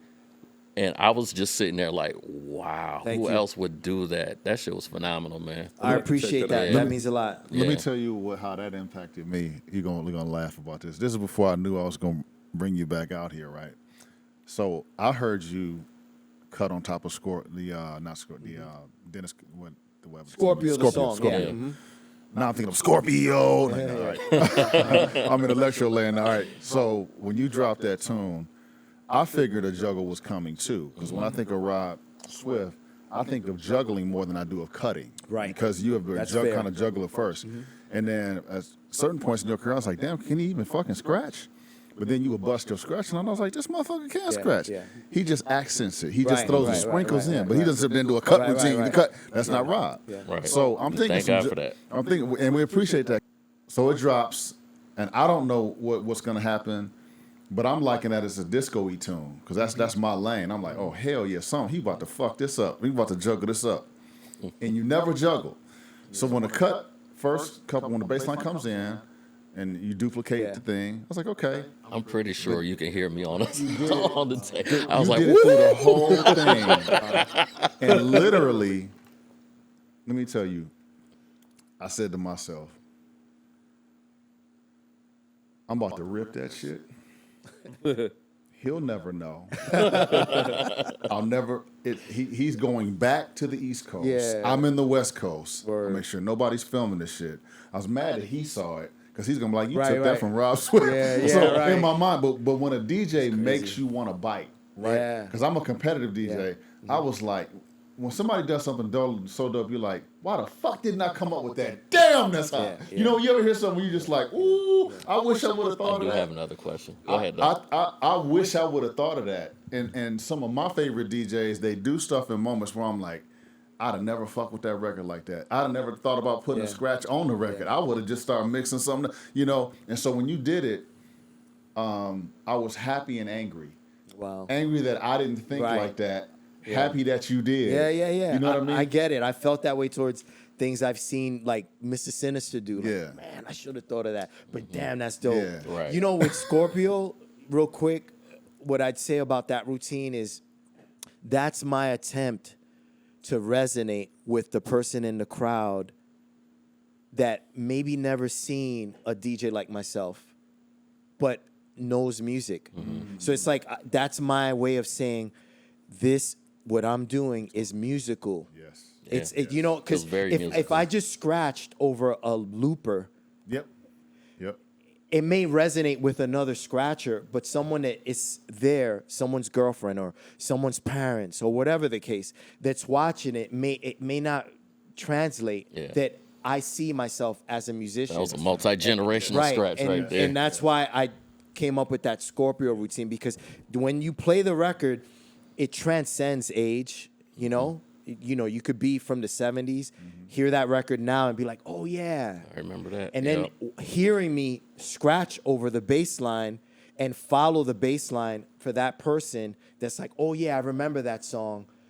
And wow, what he's doing is no different from what the guy on bass is doing. He's just using a different medium, the turntable. The guy on bass is on bass guitar. You know, and that's why I came up with that routine. And I'll do it in front of people that I may not think know the record, because when that bass line starts, then it's like it collapses the walls that you put up about music. Anyone that hears a bass being played the right way, it's gonna resonate with them. You know what I mean? I don't care how old you are or what your race is or what your background is with music. Bass, piano, guitar, played the right way will resonate with you. Can you do that this afternoon for Doug, because he didn't hear it? Sure, All right. sure, I'll do it. I want him I'll to do hear it. it. I want I'll him to do hear it. it. All right. I'll do it, Thank you. yeah. Appreciate that, man. Right on. So yeah, man, that's how I came up with the Scorpio routine. That's what inspired it. I got two more things. What are your favorite scratches on a record? That's a good question. My favorite scratches on a record, first one that comes to mind is Rocket, Grandmixer DST. You know, we're just talking about Scorpio and how I was able to transcend genre, you know, hip hop and funk soul via scratches. Grandmixer DST was the first person to do that, in my opinion, with Herbie Hancock and Rocket. The first record that I bought was Roxanne by UTFO, and the first, scratches on that song are phenomenal. Mixmaster Ice. still. Those To this scratches day. changed my life. Mine too. I tell them on Instagram all the time. Yeah.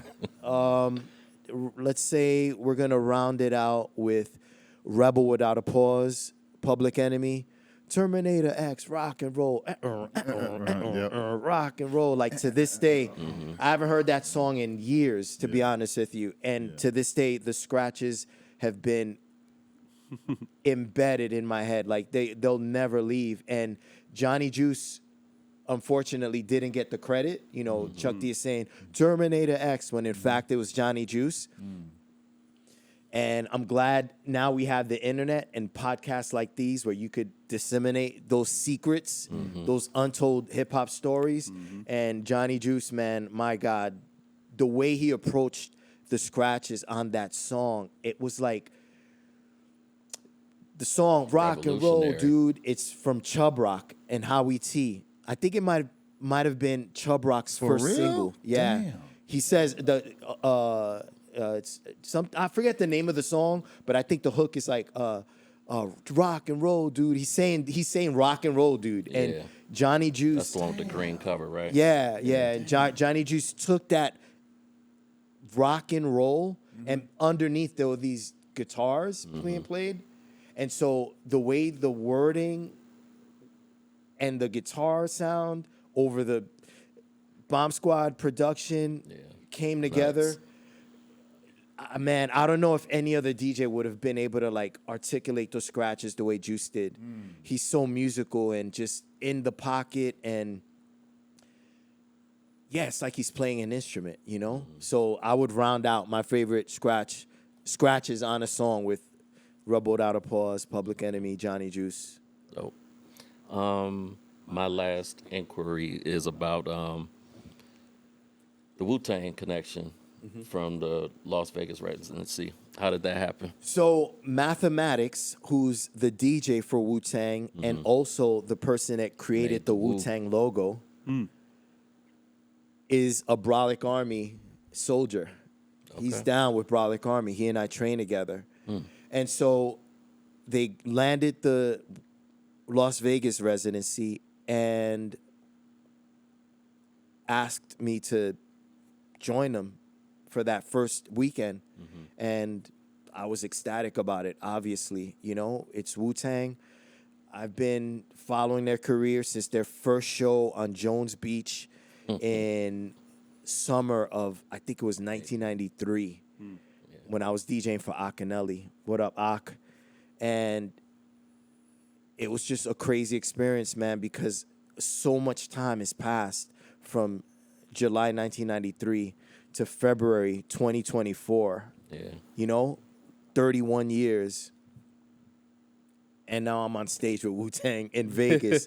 It just puts your perspective on your career, you know, in a different light. Because I've been doing interviews, watching myself, you know, cataloging magazine interviews, appearances on talk shows, performing, battles, right? I'm cataloging all this stuff, seeing it, and it's me with the executioners. But throughout all of that, I'm still a fan of hip hop. I'm Right. still That was my following next my question. hip hop heroes. You know what I'm saying? You know what I'm saying? Yeah. And Wu-Tang is one of those groups that like you're just a fan of, and you're just in such awe of what they managed to do for hip hop. You know, to me, Wu-Tang, more than Run DMC, more than any group, and that's no disrespect to them or anyone, but Wu-Tang is the most global hip hop group to me.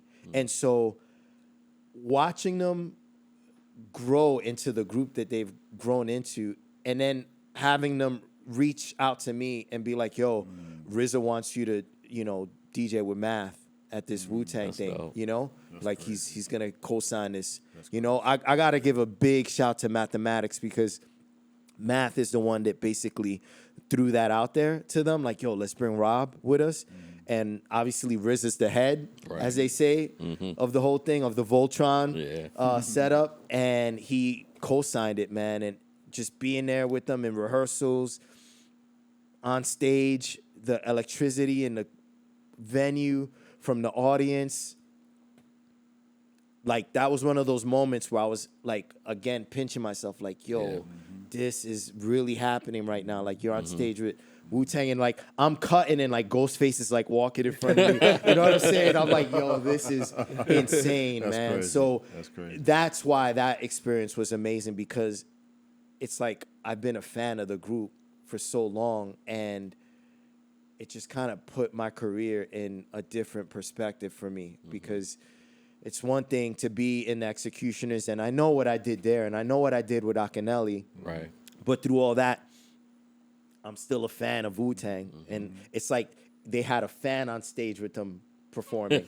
You know what I'm saying? Yeah, That's that's dope. really how it felt for me. Like, I'm a fan getting to perform on stage with Wu-Tang. And Yeah. to the outside, it was Rob Swift and Wu-Tang and Mathematics. And I'm on stage like, nah, this is dope. You know what I'm saying? So, Oh, shit, I got to play. Well, right. Exactly.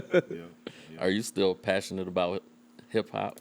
New hip hop? I'm still passionate about hip hop in a sense that I still do it. I advocate for the listen? culture. You know what I'm saying? I do my best to promote it worldwide. I'm an ambassador for the U.S. Embassy, and I go on Officially? yeah. Wow, I do. that's big. I'm an artist envoy, and so Wow. they send me to different countries Oh, wow. to talk about hip hop dope, man. at colleges. I do lectures.